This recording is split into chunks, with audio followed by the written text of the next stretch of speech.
Amen. Je sais qu'on a déjà prié, mais j'aimerais qu'on prie encore. Ok? On ne peut jamais assez prier. Là, ça, okay? C'est toujours bon de prier. Donc, on va prier. Je vais demander à quelqu'un d'autre de prier. Ok, laisse-moi vous aider un peu. Quand je dis, je vais demander à quelqu'un d'autre de prier, ce qui tourne dans la tête là, c'est une façon de dire que moi je vais prier. Donc, ça, Sophie, si tu veux prier, c'est correct. Ok, tu vas nous diriger en prière, ça, Sophie.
Au nom de Jésus. Amen. La dernière fois, on avait parlé de Jacob, je pense les 2 dernières fois même. Aujourd'hui, on va continuer de parler de lui et on va, j'espère, finir et faire du moins une introduction à la vie de Joseph. Et quelqu'un peut me rappeler à quel chapitre on s'est arrêté? Jacob? Ouais. On va voir si vous suivez là. Je sais pas, est-ce que c'était avant qu'il soit appelé? Ah, c'était avant qu'il se marie qu'il lâche la bombe, non? Ouais. 23, 24. Genèse, non pas 24. Ouais, elle avait fait le Genèse 28. Ah oui? J'étais pas là, je pense. Tu étais là? Non, à ce moment, j'étais pas là. Vision de l'échelle. C'est après la vision de l'échelle. C'est ça, c'est Genèse 28. J'étais pas là à ce moment-là. Ah, ok. Bon, on avait arrêté à Genèse 28. Et ce qu'on avait vu, c'était la vision de l'échelle que Jacob avait eue. Et on avait vu ce passage-là combiné avec celui du Nouveau Testament, que l'échelle en fait représente Jésus-Christ. Ok. On avait lu dans, je pense que c'était Jean 1, 51, quelque chose comme ça, que cette échelle-là représente Jésus-Christ. Ok. Et si tu prends ce passage-là et que tu combines encore avec un autre du livre d'Apocalypse, je pense, la Bible nous dit que les anges montent vers les cieux avec la prière des saints. Ok. Et la Bible nous dit aussi que dans la vision que Jacob a eue de l'échelle dans Genèse 28, il a vu une échelle qui montait, qui touchait le ciel, et les anges qui montaient et descendaient à travers cette échelle. Waouh, oh waouh! Comme quoi, les anges réellement, ce qu'ils font, c'est que quand on prie, écoutez-moi bien là, quand nous prions, Dieu, en fait, les anges prennent nos prières et les apportent vers Dieu. Et vous savez ce que ça a comme effet? Ce ne sont pas des paroles que Dieu reçoit là-bas au ciel. C'est un parfum de bonne odeur, la Bible nous dit. Voyez-vous? Et c'est pour ça que j'ai dit tout à travers cette étude-là que quand Abraham bâtissait les autels, l'autre, peut-être moins l'autre, mais Noé bâtissait les autels. Quand les hommes de Dieu bâtissaient les autels dans la Bible, c'était un parfum de bonne odeur qu'ils étaient en train d'essayer de faire monter vers Dieu. Et lorsque nous prions, nous sommes en train de faire la même chose. Nous sommes en train d'envoyer des parfums de bonne odeur vers Dieu. Et quiconque sent une bonne odeur va probablement... C'est à quel verset Chapitre 28. 28, verset 19. On est à 9. 10 à 19. Papa, je cherche une question. Oui, pose ta question. Donc les anges, Oui. ils peuvent être considérés comme nos intermédiaires. Ok, voici ce que la Bible dit spécifiquement à propos des anges. La Bible dit que les anges sont des esprits, ok, qui sont, qui doivent exercer un ministère en faveur de ceux qui doivent hériter du salut. Ça c'est la définition des anges. Ok. Donc ce sont les esprits que Dieu met à notre service, si tu veux. Nous qui devons hériter du salut, Dieu met les anges à notre service. Ok. Donc, par exemple, si tu as un quelconque problème et que le diable t'attaque, ben, un ange peut être là pour prendre ta défense. Ok. On ne prie pas les anges. Non, ben non, tu ne peux pas les anges. Un ange ne peut rien faire s'il n'a pas l'ordre de Dieu. Donc, il n'a pas le pouvoir ne lui revient pas. Ok. Donc, prier un ange, c'est juste faire des détours pour rien. Et c'est même, tu n'atteins même pas la finalité. C'est un peu comme tu dis, j'ai besoin d'aller à un certain endroit et au lieu de parler à ton papa, tu vas parler au chauffeur de ton papa. Donc lui, il ne peut pas prendre aucune décision tant que le papa n'a pas mis le cachet. Tu vois un peu. Donc au lieu de passer par un ange, ben, va directement à Dieu. Ok, donc on ne prie pas les anges. Mais ils sont là bien évidemment pour exercer un ministère en faveur de ceux qui doivent hériter le salut, la Bible nous dit. Ok. Donc c'est un peu ça. Alors, donc nous devons prier. Ça c'est la petite parenthèse que je voulais faire ici. Qu'à cela ne tienne, Jacob il a cette vision-là, il voit cette échelle et il dit waouh, ce lieu-ci, il y a quelque chose de particulier avec ce lieu-là. La Bible dit qu'il s'est élevé de son sommeil, il s'est réveillé de son sommeil. Il a dit certainement l'Éternel est en ce lieu et moi je ne le savais pas. Et je crois que beaucoup de fois, souvent la présence de Dieu est au milieu de nous et on ne le sait pas. Okay. Heureusement pour lui, il se réveille à un certain moment. Peut-être que certains d'entre nous ne se réveillent même pas. Okay. Mais lui, au moins, il se réveille à un certain moment, il a reconnu que la présence de Dieu était là. Jusqu'à il a donné un nom à ce lieu. Il a dit, ce lieu va s'appeler Bethel. Avant, le lieu s'appelait Luz. Il a dit, non, maintenant tu vas plus t'appeler Luz, tu vas t'appeler Bethel parce qu'ici, j'ai ressenti la présence de Dieu. Ok. Et là, Jacob ne se lève pas juste et il part comme ça. Oui. Il fait une alliance. En fait, oui, je peux dire qu'il fait une alliance. En fait, il fait un vœu à l'Éternel en ce lieu-là. Et il dit à Dieu, si tu me gardes, là où je suis en train d'aller chez la banque, si tu me donnes la nourriture et si tu prends soin de moi, alors tu seras mon Dieu. Il dit, l'Éternel sera mon Dieu et je lui donnerai la dîme de tout ce qu'il me donnera. Et ça, c'est dans le tout dernier verset du chapitre 28. Donc, il est en train de faire un vœu ici à l'Éternel. Et ça aussi, c'est souvent la chose qu'on manque lorsqu'on va à l'appel à l'autel. Ou bien lorsqu'on rencontre Dieu. On prend plaisir à la présence de Dieu, on prend plaisir aux bénédictions de Dieu, on prend plaisir à la louange, à l'adoration, à ce qu'on ressent. Et je suis dans la même chose que vous, je sais ce que vous ressentez, je ressens la même chose. Quand tu vas à l'église, tu ressens la présence de Dieu, tu ressens une joie, tu ressens un certain confort. Mais l'erreur que nous ne voulons pas faire, c'est de sortir de là sans faire de vœu à l'Éternel, ou bien sans prendre un quelconque engagement. Parce que sinon tu sors de là, finalement étant la même personne que tu es rentré. Donc ça devient juste comme étant c'est comme un choc que tu reçois et puis tu retournes la même personne. Mais non, tu veux rentrer de là, marcher une certaine direction et sortir, marcher dans la direction complètement opposée. C'est pour ça qu'après avoir ressenti la présence de Dieu, c'est souvent bon et c'est souvent même le meilleur moment de prendre des engagements devant l'Éternel. C'est à l'autel, lors de l'appel à l'autel. Après la prédication, le pasteur très souvent il va faire un appel à l'autel. Ok, et c'est le meilleur moment de prendre des engagements devant Dieu. Parce que quand tu sors de là, ils disent que 2 heures après, si on te demande ce que le prédicateur prêche, il y a de fortes chances que tu ne sais même plus, que tu ne saches même plus. Alors qu'un engagement que tu as pris devant Dieu, ça reste. Vous voyez, tu vois, il faut qu'on capitalise le temps que nous passons à l'église, ou bien le temps que nous passons dans la présence de Dieu. Et quand je parle d'église, ce n'est pas juste l'église. Tu peux ressentir la présence de Dieu chez toi. Tu peux ressentir la présence de Dieu à l'université. Tu peux ressentir la présence de Dieu dans un métro, n'importe où. Mais ce que je veux dire, c'est que quand tu rencontres Dieu de cette façon-là, l'idéal souvent c'est de prendre un engagement là et de continuer ta route. Ça, Karine avait une question. Ah non, c'était juste pour dire que Jacob, en fin de compte, c'est toujours quelqu'un qui fait il marchande toujours avec Dieu. Il ne dit pas tout simplement, oh, maintenant c'est mon Dieu, vraiment. Il dit encore, il faut que tu m'accompagnes, que tu fasses ci pour moi, avant que je te considère comme mon Dieu. Ça, c'est Jacob. Il est encore Jacob, tu l'as dit. Mais, ok, ouais. Donc donne-lui encore un peu de temps. Hopefully, j'espère que jusqu'avant la fin de l'étude, là, Jacob aura changé. Si vous me permettez, Jacob aura changé. Mais si vous posez trop de questions, il n'aura pas encore changé. Et c'est seulement la semaine prochaine qu'il va changer. Okay. Donc, on va y aller. Mais je blague. Vous posez toutes les questions que vous voulez, on va répondre. Ok? Donc là, il fait cet engagement avec Dieu et il dit, si tu me gardes, ben, moi tu seras mon Dieu et je vais te donner la dîme de tout ce que tu me donneras. J'ai tellement parlé de la dîme ici que je pense que c'est clair dans la tête de tout le monde. Ok. On est d'accord ici là qu'un chrétien paye sa dîme. Donne sa dîme. Ok.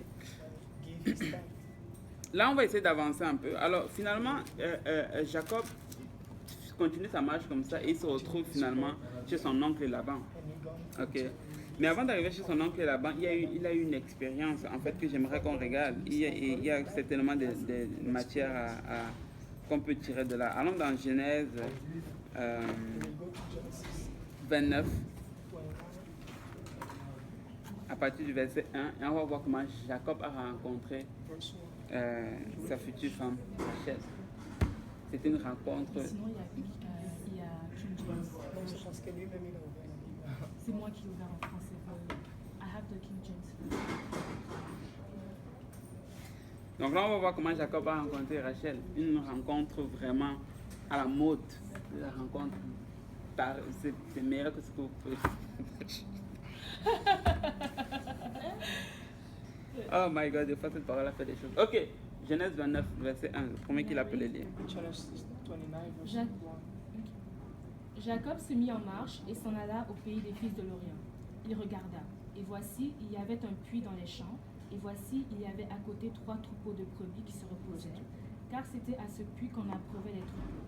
Et la pierre sur l'ouverture du puits était grande. Tous les troupeaux se rassemblaient là, on roulait la pierre de dessus l'ouverture du puits, on abreuvait les troupeaux, et l'on remettait la pierre à sa place sur l'ouverture du puits. Ok, donc ça c'était la vieille manière. Et quand, moi, je ne sais pas pour vous, pour la lecture que vous faites, mais moi quand je lis ça, ça me rappelle un peu quand j'allais au village. Là. Au village, là, il n'y avait pas un robinet où tu pouvais aller, ou même s'il y en avait très souvent, quand tu allais tourner le robinet, il n'y avait rien qui allait sortir. Donc souvent, il fallait que tu ailles dans le puits, là, envoyer le seau avec la corde pour tirer. Et je pense que c'est à peu près la même situation dans laquelle j'étais. Et le truc, c'est que des fois, les femmes, tu allais souvent beaucoup les trouver là. Aller puiser de l'eau pour abreuver les brebis de leur papa ou ainsi de suite. Et ça, c'est justement le cas de Rachel. Donc, le verset suivant.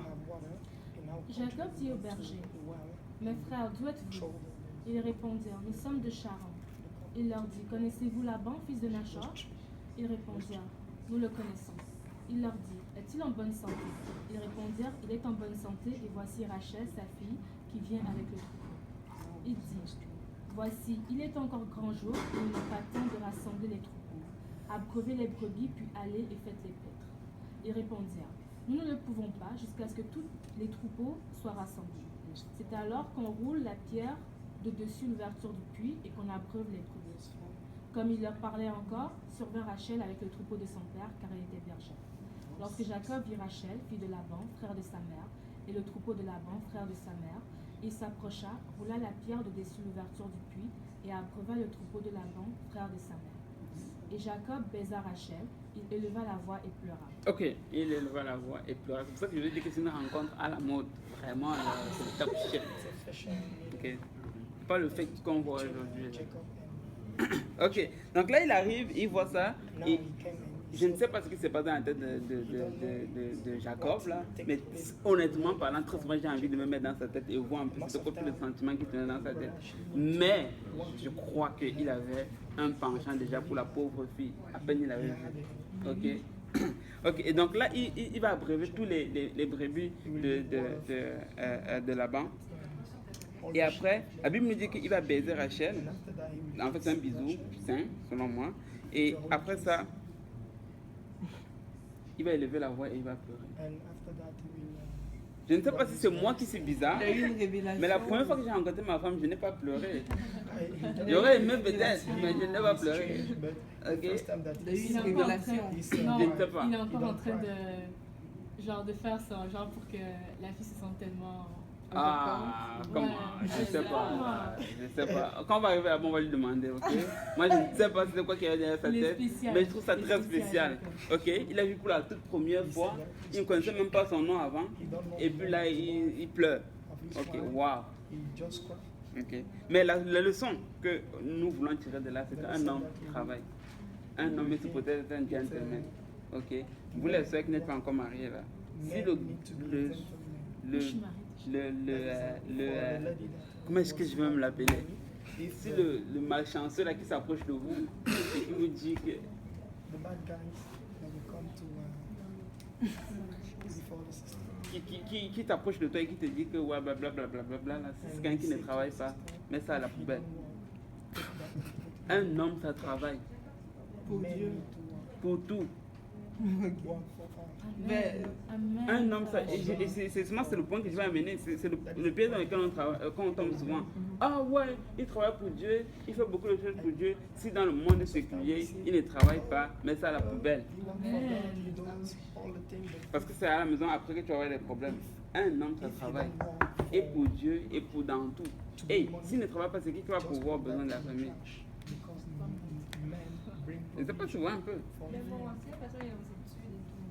Mais justement, il ne se marie pas, c'est encore un truc normalement. Mais ce que je suis en train de dire, c'est qu'il faut que tu sondes en fait la caractéristique de la personne parce qu'il y a des malheureusement, il y a des hommes qui n'aiment pas travailler. Ça, moi, je ne le catch juste pas. Tu peux comprendre quelqu'un en cours d'études, on est tous passés par les études, on en a besoin. Mais un homme qui me dit que lui n'aime pas le travail, il n'aime pas travailler, c'est même pas dans sa nature. Et c'est comme, you serious? Est-ce que tu sais? Il y a un problème. Vous voyez ce que je veux dire? C'est qu'un homme doit aimer travailler. Je me souviens des fois, j'étais à la maison, je me réveille un matin et je ne me sens pas bien. Je me sens fatigué. Et puis ma femme me dit, non, reste à la maison, tu es fatigué. Elle dit que non, il ne peut pas rester à la maison parce que il faut que j'aille travailler. Ok. C'est juste comme ça. Ce n'est pas que je force, mais je ne peux pas rester à la maison à ne rien faire. Il faut que j'aille manœuvrer, il faut que j'aille faire quelque chose. Tu vois? Et ici, la femme, c'est le processus. Selon moi, c'est correct. Okay? Mais si un homme là n'aime pas travailler et qu'il n'aime pas sortir, il est rester à la maison, il y a un problème à quelque part. Ok. Ça, c'était une petite parenthèse. Alors là, la Bible dit que Jacob a élevé sa voix et il a pleuré. Tu peux finir jusqu'au verset 14, s'il te plaît. Dès que Laban eut entendu parler ou à partir de là où j'étais? Jacob Jacob apprit à a pris. Rachel qu'il était parent de son père, qu'il était fils de Rebecca. Et elle courut l'annoncer à son père. Verset 12.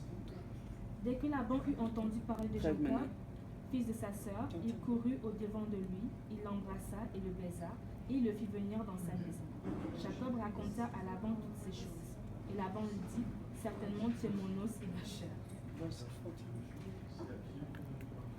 Tu n'as pas fini. Ah, je continue. Jacob demeura un mois chez Laban. Jacob demeura un mois chez Laban. La Bible nous dit que dès que Jacob est arrivé là, il lui a raconté toutes ces choses. Mais la suite, Toutes ces usurpations. mais s'il dit que c'est tellement Il tu es a mon os reconnu. et ma chair, Non, c'est vrai. tu vois? Donc s'il dit que certainement tu es mon os et ma chair, c'est parce qu'il a vu que wow, il y a quelque chose dans ce monsieur là et je peux m'identifier dans lui. Alors si Abraham dit à quelqu'un, certainement tu es mon os et ma chair, on va dire, bien fait, ça veut dire que tu es une bonne personne. Mais si Laban dit la même chose, c'est une mauvaise nouvelle, c'est un problème. Parce que Jacob, Laban, c'était quelqu'un de pas bien. Et ça, on va le voir par la suite. C'était un usurpateur. Comme lui. Ok? Il dit, certainement tu es mon os et ma chair. Certainement qu'il voit, et peut-être que Jacob n'a même pas compris ce qu'il voulait dire. Mais certainement que quand Jacob est en train de raconter, et j'imagine Laban, tu sais, les vieux là, il est vraiment en train de tourner sur ses pouces. Et puis le petit est en train de raconter. Et dans sa tête, il est en train de dire, mais tu ne sais pas qui tu es en train de parler, je vais te faire ça dur dans quelques temps. C'est ça, si le reste aurait été prudent. Ouais. Peut-être plus prudent. Donc il a tout raconté. Et je me dis que peut-être qu'il a manqué de prudence parce que son cœur était déjà penché vers une de ses filles. Tu vois, donc là, il perd un peu le contrôle. Dans le verset suivant. On continue au verset 15. Puis Laban dit à Jacob, parce que tu es mon parent, me serviras-tu pour rien? Dis-moi quel sera ton salaire. Or, Laban avait deux filles. L'aînée s'appelait Léa et la cadette Rachel. Léa avait les yeux délicats, mais Rachel était belle de taille et belle de figure. Jacob aimait Rachel et il dit, je te servirai 7 ans pour Rachel ta fille cadette. Ok, combien d'années? 7 ans. Combien d'années? 7 ans. Combien d'années il a dit? 7 years.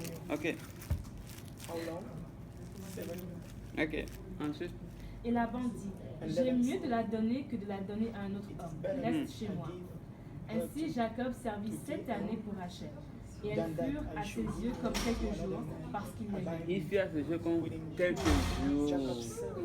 Parce qu'il est. Jacob said Ce n'est pas Laban qui a dit for Rachel, hey, Tu me rends pourquoi c'est triste. tu vois,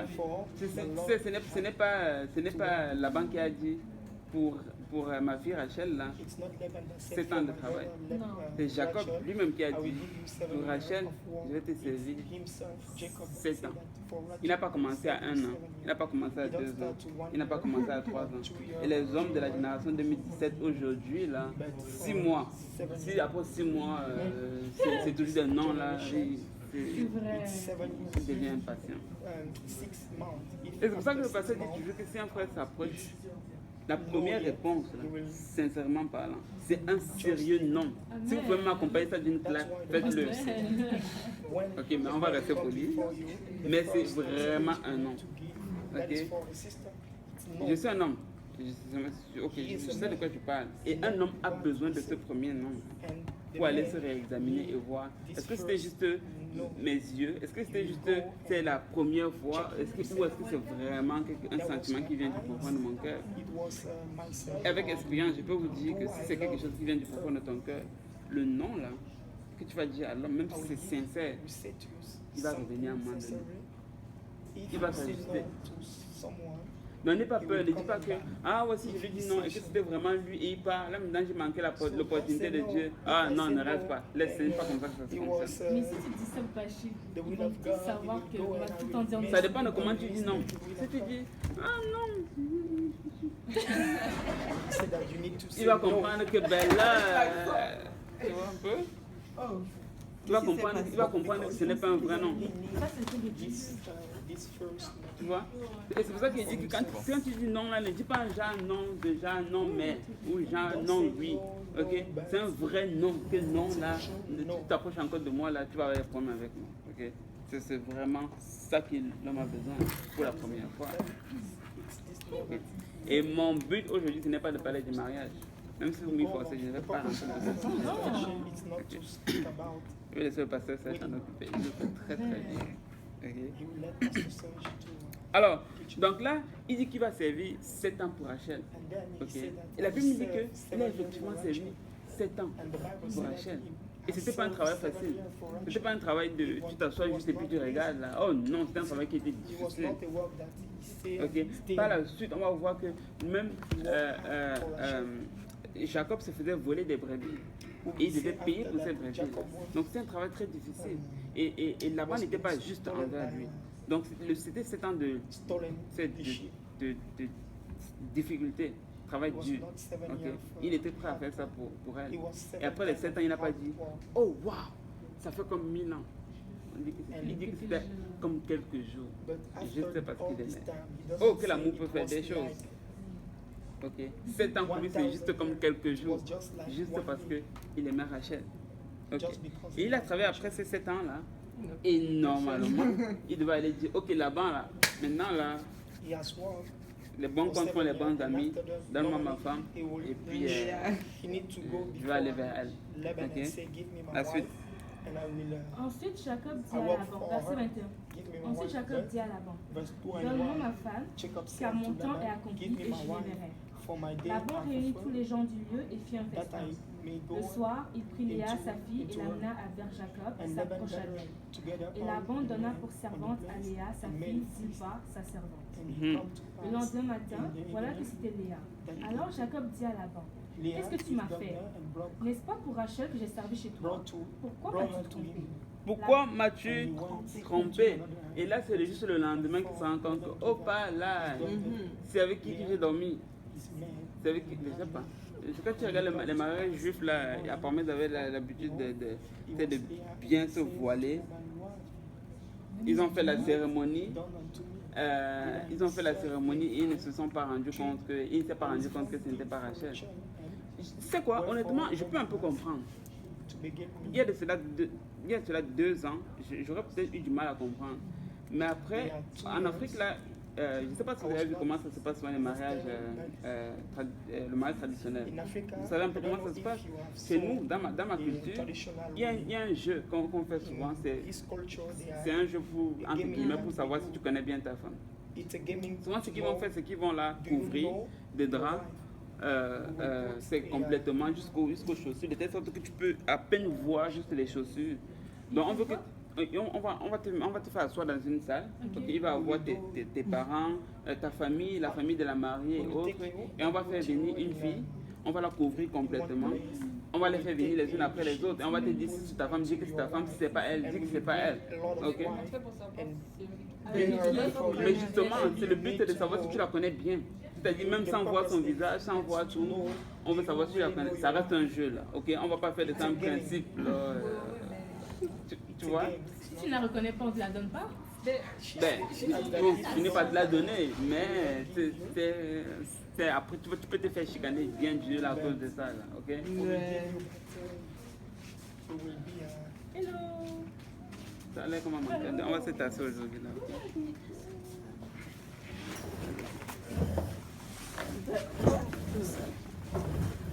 Il y en a ici. Moi, il faut que je m'asseye absolument ici parce que mais tu hein? Ouais, mais si vous êtes deux, vous pouvez vous asseoir à ma droite. Mais il y a encore de la place ici. Il y a une place. Maria. Tu peux passer par là, s'il te plaît, parce que ça va être plus facile. Elle parle pas français. Can you go that way? Oh, good thing that you speak. Elle parle portugais. Il parle portugais aussi. Ah, il parle portugais. Pas anglais? Non. Juste portugais? Ok, ben pour la première fois, tu vas faire un ministère. Ah oui? Est-ce que tu peux traduire pour elle, s'il te plaît? Merci beaucoup.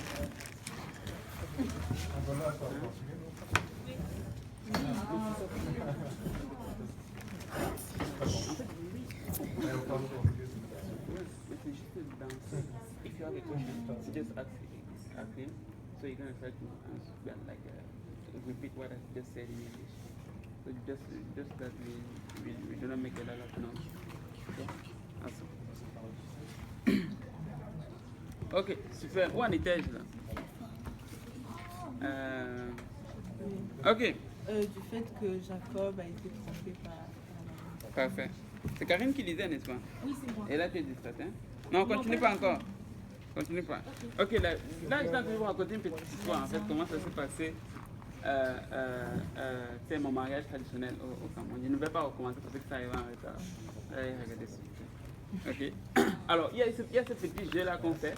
Et on les fait passer les unes après les autres. Et on regarde, tu as juste peut-être accès à peine à la chaussure, à peine un peu à les chaussettes. Ok, c'est tout. Tu as l'accès évidemment à la taille. Ok. On les fait passer les unes après les autres là. Et je vous dis que j'ai failli. J'ai failli me tromper. Ok. J'ai failli. La première c'était facile parce qu'elle était bien plus grande et autres là.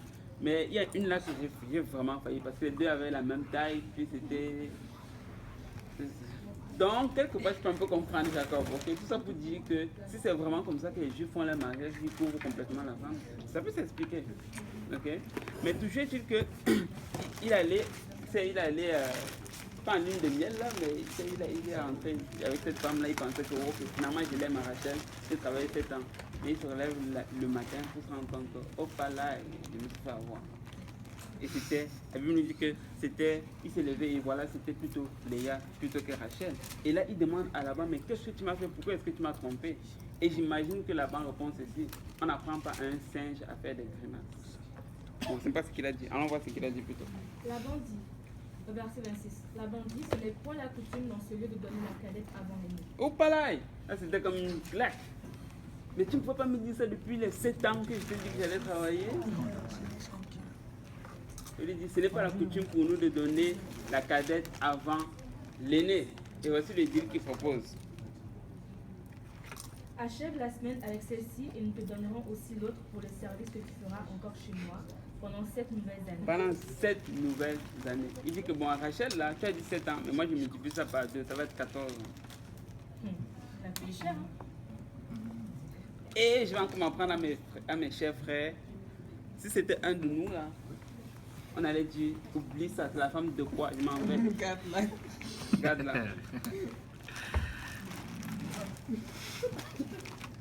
peut-être, c'est ce qu'on allait dire. Ok, j'espère que personne va dire ici.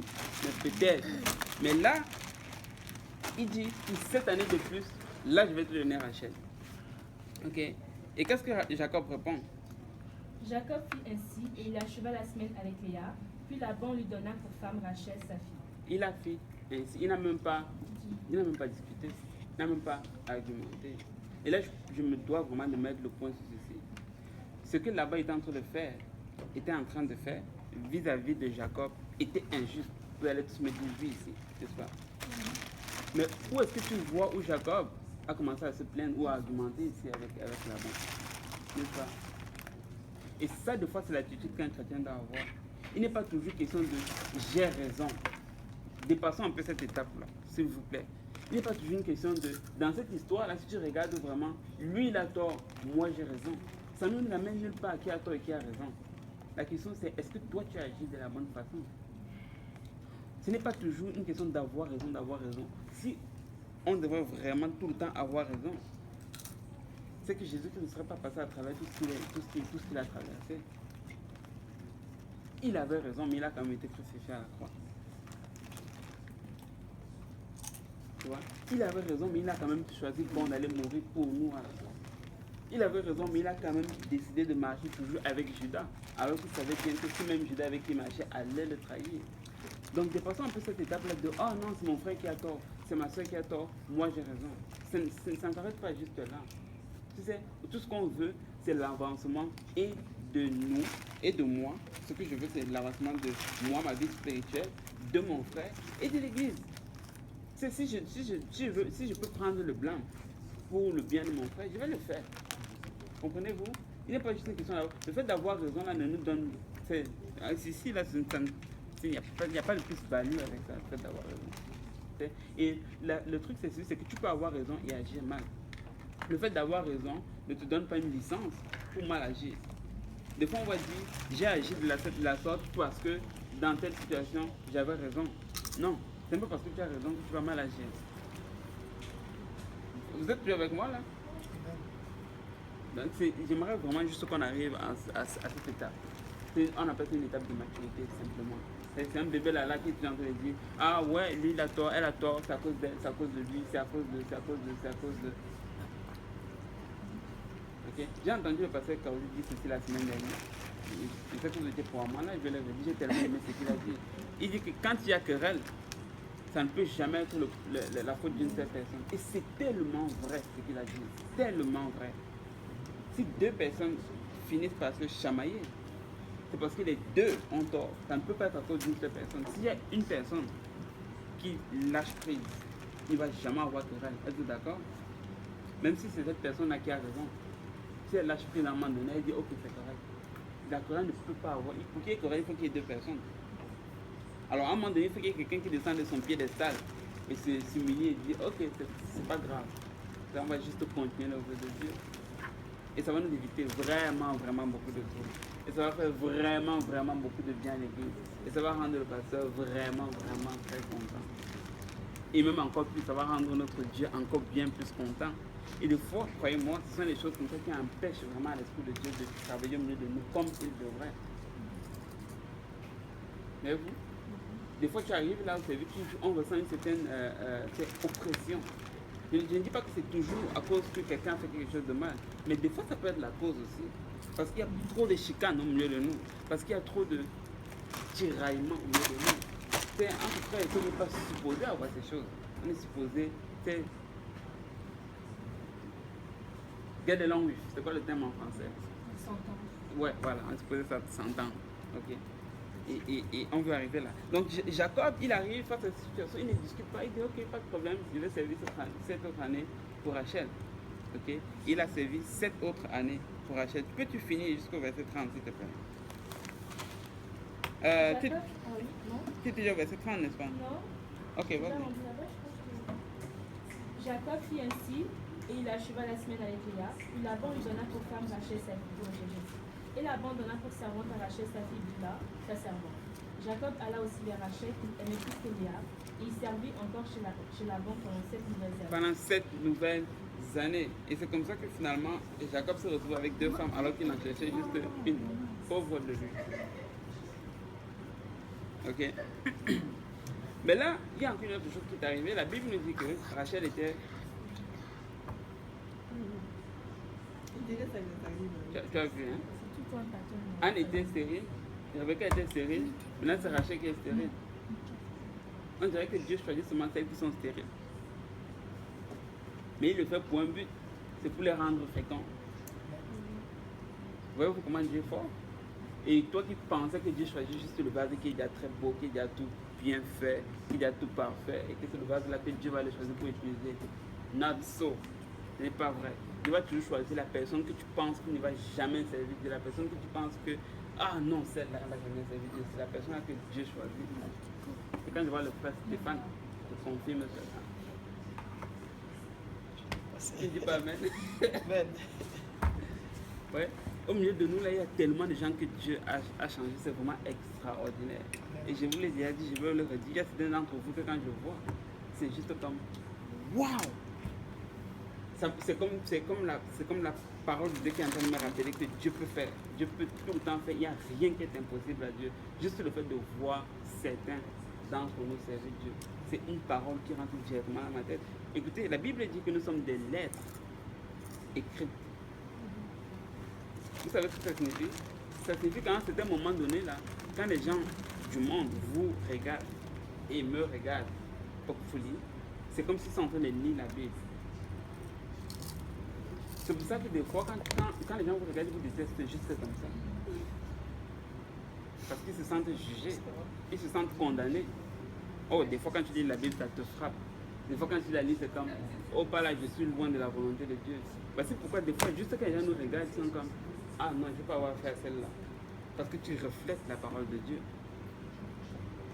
C'est ça qui arrive des fois. Okay? Et je suis vraiment content d'être dans une église où on n'a pas juste des Bibles comme ça, mais on a des Bibles ambulantes. Franchement.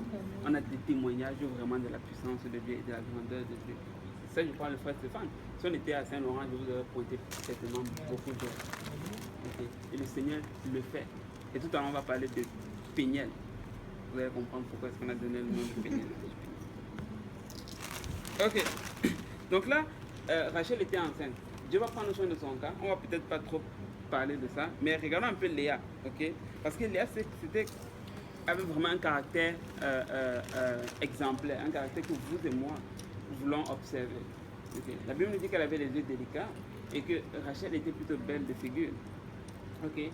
Et visiblement, Léa était la mal aimée.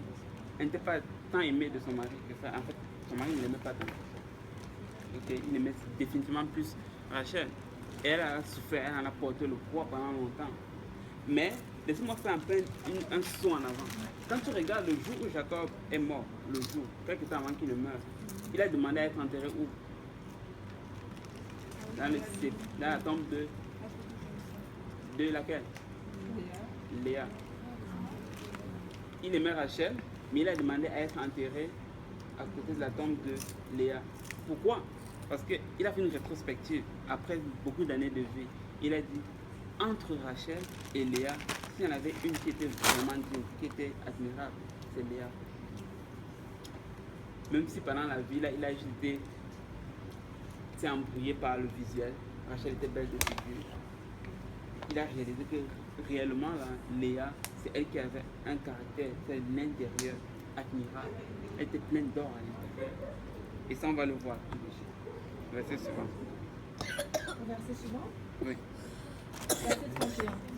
L'Éternel dit que Léa n'était pas aimée et il la rendit féconde, tandis que Rachel était stérile. Léa devint enceinte et enfanta un fils à qui elle donna le nom de Ruben, car elle dit, l'Éternel a vu mon humiliation. Voilà le fils de Léa là-bas. Et maintenant mon mari m'aimera. Ok. Elle devint encore enceinte et enfanta un fils et elle dit, l'Éternel a entendu que je n'étais pas aimée et il m'a aussi accordé celui-ci. Elle lui donna le nom de Siméon. Il n'y a pas un Siméon ici? Non? Ok. Elle devint encore enceinte et enfanta un fils et elle dit, pour cette fois mon mari s'attachera à moi car je lui ai enfanté 3 fils. C'est pourquoi on lui donna le nom de Lévi. C'est pourquoi on donna le nom de Lévi. Elle a essayé une fois Ruben, elle a essayé 2 fois Siméon, elle a essayé 3 fois Lévi. Elle a dit, je vais faire toutes ces choses là pour attirer l'attention de mon mari. de mon époux parce que c'est visible, c'est clair que je n'ai pas son attention, il ne m'aime pas. Alors moi, je vais essayer d'attirer son attention. Elle essaie avec les enfants parce qu'elle pense qu'avec ses enfants, elle va pouvoir acheter l'affection de son homme. Okay. La Bible dit qu'elle a essayé 3 fois, elle a essayé avec ses 3 enfants. Elle devint encore enceinte et enfanta un fils et elle dit, cette fois je louerai l'Éternel. C'est pourquoi il donna le nom de Judas. Et elle cessa d'enfanter. Elle cessa d'enfanter. Beaucoup de révélations dans ce passage-là et j'aimerais que vous m'écoutiez très bien. La Bible nous dit qu'elle devint encore enceinte, elle enfanta un fils. Et cette fois, elle dit, cette fois je louerai l'Éternel. C'est pourquoi elle lui donna le nom de Judas. Elle essaie avec... Oui. C'est le même Judas. Ah non. Ok. Non, pas du tout. Des années. Ok. Elle a enfanté le premier, elle lui a donné le nom de Rubens. Elle a vu que malgré le premier enfant, elle n'a pas réussi à avoir l'affection de son mari. Siméon n'a pas marché. Lévi, ça n'a pas marché. Elle a dit, non, j'en ai assez, je m'arrête là. Et ce que je veux faire, c'est que je vais aller louer l'Éternel. Et des fois, c'est ce que nous devons faire. On essaye d'avoir quelque chose. On essaye par nos moyens. On essaye par nos voies. On essaye avec nos programmes. On essaye avec notre intelligence. On essaye avec tout. Mais vraiment, tout ce qu'on a. Mais écoutez-moi très bien. À un moment donné, il faut qu'on se dise, assez, c'est assez. Je vais juste aller louer l'Éternel. Point final, même si je n'ai pas encore ce que je veux. Même si je n'ai pas encore ce que je désire, je vais juste aller louer l'Éternel parce que l'Éternel est toujours digne de louange. Il est toujours digne d'adoration. Êtes-vous d'accord avec moi? À un moment donné, il faut qu'on s'arrête juste et qu'on dise je vais louer l'Éternel même si je n'ai pas. Parce que l'autre truc, elle essaie d'avoir l'attention d'un homme. Mais elle a dit à un moment donné, l'attention d'un homme va m'amener nulle part. Je vais aller chercher l'attention de Dieu. Et c'est la chose qui est la plus importante. C'est la chose qui transcende l'éternité, s'il vous plaît. L'attention d'un homme ne va vous, ni moi, nous amener nulle part. Amen. À un moment donné, il faut qu'on banalise juste l'attention des hommes.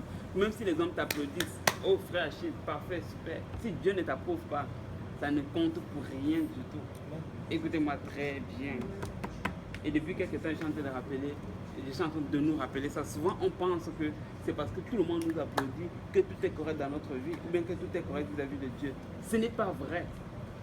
Les hommes, on peut les tromper, on peut faire le fake. Je peux venir devant vous, je fais comme si j'étais spirituel, comme si je priais, alors que tel n'est pas le cas. Et vous allez dire, waouh, frère Achille. Et si le Seigneur ne dit pas frère Achille est une bad shit. Vous comprenez? Donc nous voulons vraiment que le Seigneur nous regarde et il nous approuve. On n'a pas besoin d'approbation. Pas qu'on n'a pas besoin d'approbation des hommes. L'approbation des hommes est secondaire vis-à-vis de l'approbation de Dieu. Tu peux avoir l'approbation des hommes et ne pas avoir l'approbation de Dieu. Ça, je pense que ça vaut la peine d'être écrit. Tu peux avoir l'approbation des hommes et ne pas avoir l'approbation de Dieu. Et tu es toujours une bad shit. Tu peux même avoir l'approbation de ton pasteur et ne pas avoir l'approbation de Dieu. Parce que ton pasteur est un homme et tu peux le tromper. Et tu es toujours in bad shape. Mais quand tu as l'approbation de Dieu, tout le reste, c'est juste secondaire. Tout ce que nous avons besoin, c'est l'approbation de Dieu. Dans la chose que vous et moi, nous allons chercher en premier, s'il vous plaît, c'est l'approbation de Dieu. J'ai besoin que Dieu approuve mes voix, pas un homme. J'ai besoin que Dieu approuve ce que je fais, pas un homme. Et je vais bloquer l'échappatoire que je suis en train de voir. Certains vont dire, ah, j'ai l'approbation de Dieu, même si je n'ai pas l'approbation de mon pasteur, c'est correct. Non. Si tu n'as pas l'approbation de ton pasteur, certainement que tu n'as pas l'approbation de Dieu non plus. Comment ça va que tu as l'approbation de Dieu? Peut-être, par exemple, si ton pasteur te le dit, te le confirme. Une des choses. Ok? Ça, c'est une des choses. Mais ce n'est certainement pas la première démarche que tu vas prendre. Mais réellement, là, c'est la même racine de question que. Et la réponse est toujours la même. C'est qu'il n'y a pas de règle fixe à cela. Il faut vraiment. C'est toi avec Dieu que quand tu vas développer ta relation avec Dieu, tu vas le savoir juste. Ok? Mais la raison pour laquelle j'ai mentionné la dernière chose, que si tu n'as pas l'approbation de ton pasteur, c'est que probablement tu n'as pas l'approbation de Dieu. c'est justement comme une couverture que tu mets par-dessus. Et je vais vous dire pourquoi est-ce que je dis ceci. Ce n'est pas qu'on est en train d'idoliser un homme. Non. C'est qu'on est en train de dire que si tu réalises que c'est Dieu qui a mis cet homme au-dessus de toi, Dieu ne peut pas te conduire dans l'erreur. Alors, si ton pasteur te dit que les voies dans lesquelles tu es en train de marcher ne sont pas bonnes, elles ne sont pas bonnes. Ne va pas dire que je vais challenger mon pasteur en priant devant Dieu ou quelque chose. Non, non, non, non, non. Allez regarder comment le peuple de Dieu se comportait vis-à-vis de Moïse. Ce qu'il disait là, il savait que ça venait de Dieu. Ce que Moïse disait, le peuple savait que ça venait de Dieu. Il n'y avait aucune question. Pareil pour Élie. Quand Élie ouvrait sa bouche pour parler, on savait que Dieu a parlé, point. C'était vraiment comme ça dans l'Ancien Testament. Aujourd'hui, on a pris les hommes de Dieu, on les a ramenés à un autre niveau. Je peux comprendre un peu pourquoi, parce qu'il y a beaucoup de déviance. Okay? Il y a vraiment beaucoup de déviance dans l'Église. Mais ça ne veut pas dire qu'on doit perdre les principes bibliques. Est-ce que vous êtes toujours avec moi? Nous devons toujours garder ces principes bibliques-là. L'homme de Dieu doit toujours avoir sa place dans notre vie. Donc, ce que je disais pour résumer, c'est que tu peux avoir l'approbation des hommes et ne pas avoir l'approbation de Dieu. Ok? Et ça, c'est pas bon. Ce que tu veux rechercher en premier, c'est l'approbation de Dieu. L'autre chose que j'ai dit par la suite, c'est que si ton pasteur que Dieu a mis sur toi ne t'approuve pas dans une certaine voie, certainement que Dieu ne t'approuve pas dans cette voie-là aussi. Certainement, dis-je bien.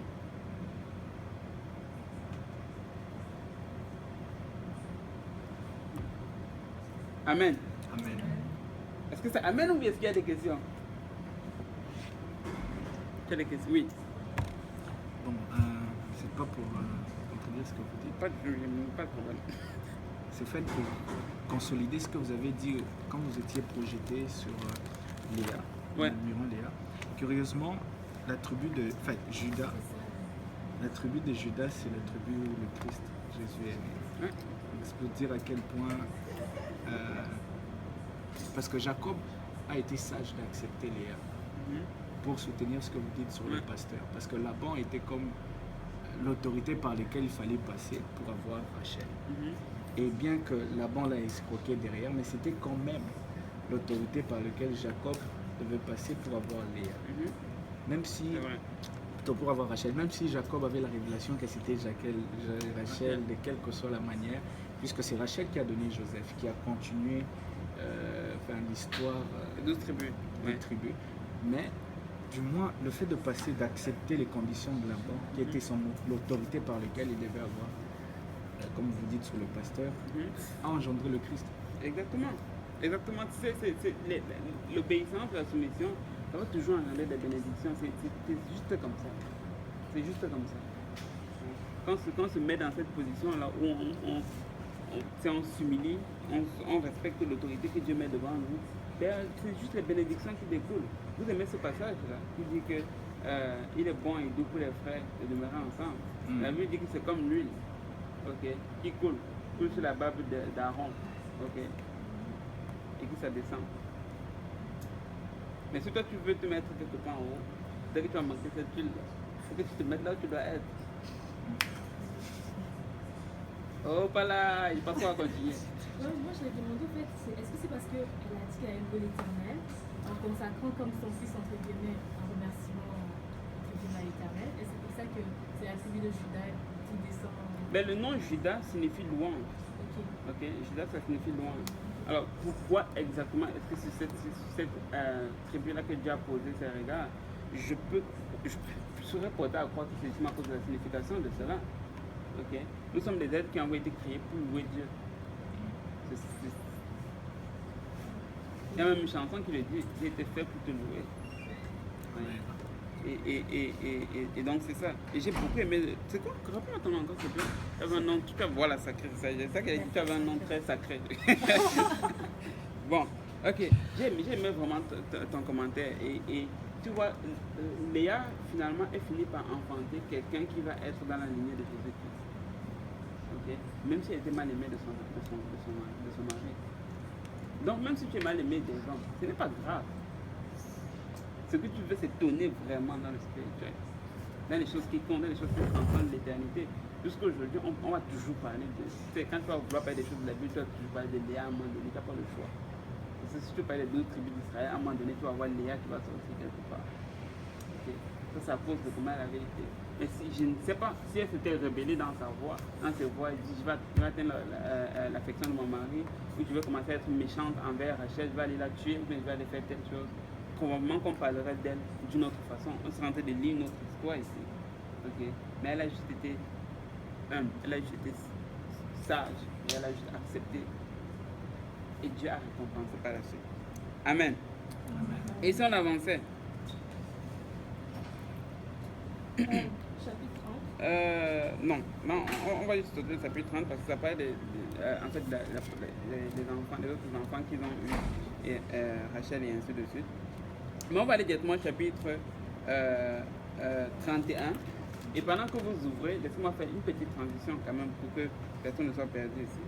Alors là, ce qui arrive, c'est que Jacob il est toujours chez Laban, ok? Et ce qu'il faisait, c'est qu'il travaillait pour Laban. Et Laban avait des brebis et il prenait soin des brebis de Laban, ok? Et c'est ça son travail. Il a fait encore et encore.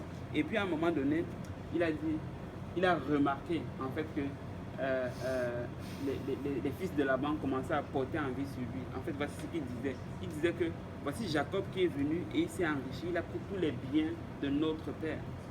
Donc ils ont commencé à porter envie à Jacob. Ils ont commencé à changer leur comportement vis-à-vis de lui, même leur façon de parler vis-à-vis de lui.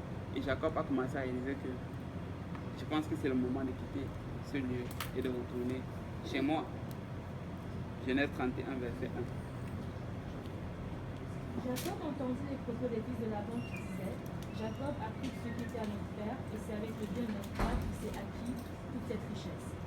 Jacob remarqua aussi le visage de Laban, et voici, il n'était plus envers lui comme auparavant. Alors l'Éternel dit à Jacob Retourne au pays de tes pères et dans ton lieu de naissance, et je serai avec toi. Jacob fit appeler Rachel et Léa, qui étaient au champ vers Saint-Pierre. Il leur dit Je vois au visage de votre père qui n'est plus envers moi comme auparavant. Le Dieu de mon père a été avec moi. Mais le Dieu de mon père a été avec moi. Vous voyez un peu ce qui se passe ici? Donc là, il décide de partir. Mais regardez un peu ce qui se passe ici au verset 3. La Bible nous dit, alors l'Éternel dit à Jacob, retourne au pays de tes pères et dans ton lieu de naissance, et je serai avec toi. Regardons un peu maintenant un peu de vue d'oiseau. Faisons un peu un petit sommaire de la vie de Jacob jusqu'à présent. Okay? Il était avec ses parents, il était avec son frère Ésaü. Il a trompé son frère, il a menti à son père, il a volé la bénédiction de son frère, il l'a tué. Il est parti dans les très mauvais termes. Okay. Donc il est parti, il est arrivé donc chez Laban.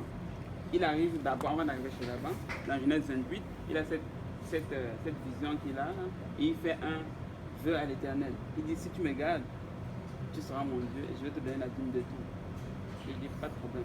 Il part. Et quand on fait la lecture de la vie de Jacob, Dieu l'a béni.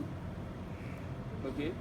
Quand vous lisez l'histoire de Jacob et Laban, Laban allait changer chaque fois son salaire. Il a changé 10 fois son salaire. Mais à chaque fois qu'il changeait le salaire, Dieu allait toujours tourner les choses en faveur de Jacob. Et la Bible nous dit que Dieu a beaucoup enrichi Jacob dans la maison de Laban. Alors Dieu a vraiment protégé Jacob et Dieu l'a fait prospérer. Ok? Donc Dieu l'a béni en quelque sorte, Dieu l'a protégé. Et ça faisait déjà plus de 7 ans, probablement presque 20 ans. Ok? Qu'il était dans ce lieu-là et qu'il jouissait des bénédictions de Dieu. Et après 20 ans à peu près, Dieu lui dit, maintenant là, lève-toi, retourne et va faire face à ton problème. Il avait laissé un problème à la maison de son père. Il était quitté dans les mauvaises conditions. Il venait de mentir à son père. Il venait de voler la bénédiction de son frère. Et son frère voulait le tuer. Et Dieu lui dit, tu ne vas pas rester ici éternellement. Retourne faire face à ton problème. La même chose est vraie aussi pour nous. Dieu va nous appeler, on va sortir du monde. On a fait plein de mauvaises choses dans le monde. Plein de mauvaises choses. De mauvais coups dans le monde. Et Dieu a dit, ok, je vais te sauver. On a été remplis du Saint-Esprit, on a été baptisés, on s'est repenti, on a été baptisés au nom de Jésus-Christ, on a été remplis du Saint-Esprit. Après, Dieu nous a remplis de bénédictions. Okay? Dieu nous a bénis, l'emploi, il t'a donné l'emploi, les papiers d'immigration, il t'a donné les papiers d'immigration. Mais un jour, Dieu va te dire, maintenant il est temps que tu retournes et faire face au problème que tu as laissé. Ah, je vois certains qui sont inquiets. Je ne suis pas en train de dire que Dieu va te dire que tu vas retourner dans ton passé et que toi-même tu vas arranger tout le gâchis que tu as fait. Non, en fait, c'est un retour vers soi-même. Jacob était encore Jacob. Vous me suivez? Jacob était encore usurpateur. Malgré le fait qu'il avait des bénédictions, il bénéficiait des bénédictions de Dieu, il était encore Jacob. C'est un peu comme le pasteur Mathieu nous avait prêché. Les gens étaient sortis d'Égypte, mais ils n'étaient pas encore sortis d'eux-mêmes. Ils avaient été délivrés de l'Égypte, mais ils n'avaient pas encore été délivrés d'eux-mêmes. Et c'est très souvent ce qui... je pense que ça arrive en fait à tout le monde. Quand tu te fais baptiser au nom de Jésus-Christ et que tu reçois le Saint-Esprit, là, tu n'abandonnes pas tout à coup toutes les mauvaises habitudes que tu avais avant. Soyons honnêtes. Il y a encore certaines mauvaises habitudes que tu avais avant et que tu te retrouves encore en train d'échapper. Et ce que je suis en train de dire, c'est qu'à un moment donné, Dieu va dire, ok, va régler tes problèmes. Ok? Et ça, c'est ce qu'on appelle être délivré de nous-mêmes. Et nous devons faire face à cette épreuve-là. Et ça, c'est le cas de Jacob. Dieu était en train de lui faire du bien. Il avait vu de ça pendant longtemps. Et Dieu a dit, ok, maintenant, il est temps que tu retournes faire face à Esaü parce que je ne veux plus que tu sois Jacob, je veux que tu sois quelqu'un d'autre. Mais pour ça, il fallait qu'il repasse par Esaü. Ok? Et Dieu lui dit, donc, retourne dans la maison de ton père et je serai avec toi. Ça, c'est la bonne chose. Au moins, il dit que je serai avec toi. Ok? Donc, quand Dieu te renvoie, pas dans ton passé, mais quand il te fait faire face à toi-même, il ne te laisse pas seul. Okay? Il dit qu'il est avec toi. Et c'est ça toute la différence. Avant qu'on était dans le monde, quand on bataillait tout seul. Il y avait personne avec nous. Mais cette fois-ci, Dieu nous dit qu'il est avec nous. Amen. Amen. Mais, non, Oui. Chérie, c'est parce qu'en fait, on dit qu'il faisait passer les brebis quelque part qui rendait les brebis tachetées. Ouais. Il faisait exprès, il voyait bien que c'est ça qui se passait. Donc il avait les brebis tachetées, beaucoup plus de brebis tachetées à la fin, il avait quand même comme... Non, en fait, c'est que ce qui se passait, grosso modo, là, ce qui se passait, c'est que là-bas, elle a dit, ok, quel va être ton salaire? Parce que Jacob est allé voir, il a dit, ok, là, il faut que je parte. Donne-moi mon salaire, je vais partir. Et Jacob, là-bas, lui dit, toutes les brebis qui seront achetées, elles seront pour moi. Il allait changer. Ah bon? Okay? Oui, il allait changer à chaque fois. Il a d'abord dit, elles seront pour toi. Il allait dire, elles seront pour toi. Et puis quand Jacob allait aller, Dieu allait faire que toutes les brebis soient achetées. De telle sorte que la majorité des brebis allaient revenir à Jacob. Après, là-bas, allait venir, il allait changer. Il allait dire que non, maintenant, tous ceux qui sont achetés vont être plutôt à moi. Ok? Et puis, c'est comme ça que Dieu allait changer la chose. À chaque fois que Laban changeait, Dieu changeait aussi toujours en faveur de Jacob. Et c'est réellement ce qui est arrivé. Ok? Donc là, et là, Dieu lui demande maintenant de retourner dans son lieu de naissance vers la maison de ses pères. Tu peux lire le 4 et le 5, s'il te plaît. Jacob fit appeler Rachel et Léa, qui étaient au champ vers son troupeau. Il leur dit, je vois au visage de votre père qui n'est plus envers moi comme auparavant, mais le Dieu de mon père a été avec lui. Je continue? Elle était avec moi, non, c'est bon, tu peux t'arrêter là. Le Dieu de votre père est avec moi. Donc là, il va voir ces deux familles, il a dit, ok, là maintenant, il est temps que nous partions. Et quand il lit la suite, ce qu'on va pas lire pour gagner du temps, tu vas te rendre compte que ces deux femmes avaient, elles étaient d'accord avec la proposition de Jacob parce qu'elles se sentaient comme étant vendues. Elles disaient que notre père nous a vendus, nous n'avons plus de part auprès de notre père, donc on parle d'ici. Ok. Oui. Pourquoi il dit vendu? Est-ce que c'était par rapport à la dot? Ben, elle a dû vendre et puis manger tout notre argent. Je pense que c'est dans le sens de... Je pense pas que c'est juste la dot, parce que la dot, c'est un principe, quand tu regardes, je peux dire biblique. Ok? Je ne vois pas la dot comme étant vendre quelqu'un en soi. Ouais. Je vois tout ça comme étant une reconnaissance. Moi, je pense que quand elle dit vendre ici, là, ça a une portée au-delà de la dot. Okay. Je pense que probablement quand tu regardais certainement la vie de Rachel et de Léa, c'était comme si tout ce que leur père faisait, c'était juste par intérêt. Donc il allait les utiliser en fait comme étant une marchandise. Je sais pas si tu vois un peu. Il allait faire travailler par exemple, tu vois, il a fait travailler les Jacob pendant tant de temps pour s'enrichir pour ses filles. Voilà, ça n'était plus vraiment une dot. Okay. Tu vois un peu. Et je pense que c'est un peu dans ce sens. Le prix avec lequel Laban le faisait là, c'était plus juste une simple dot. C'est pour ça qu'elle utilise le terme vendre ici. Ok, donc là maintenant par la suite,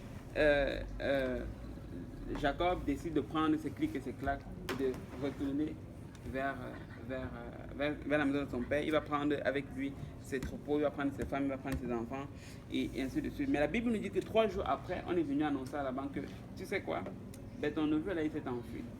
Et Laban, pardon, il va prendre un groupe de personnes et il va aller à la rencontre de Jacob. Mais regardez ce qui arrive. La Bible nous dit à Laban, pendant qu'il est en chemin pour rencontrer Jacob et certainement lui faire du mal, Dieu lui parle. Et Dieu lui dit, garde-toi de parler ni en bien ni en mal à Jacob. Pourquoi? Parce que Dieu avait sa main sur Jacob. C'était le contrat, souvenez-vous. Et Dieu lui dit, tu ne vas pas parler en mal ni en bien à Jacob. Peut-être que Dieu ne lui a même pas dit pourquoi, il n'a pas besoin de savoir, mais juste tu ne le touches pas. Et voici la chose, c'est qu'après que nous avons été sauvés, ou bien même pendant que nous sommes en train d'être sauvés, le diable va souvent venir après nous.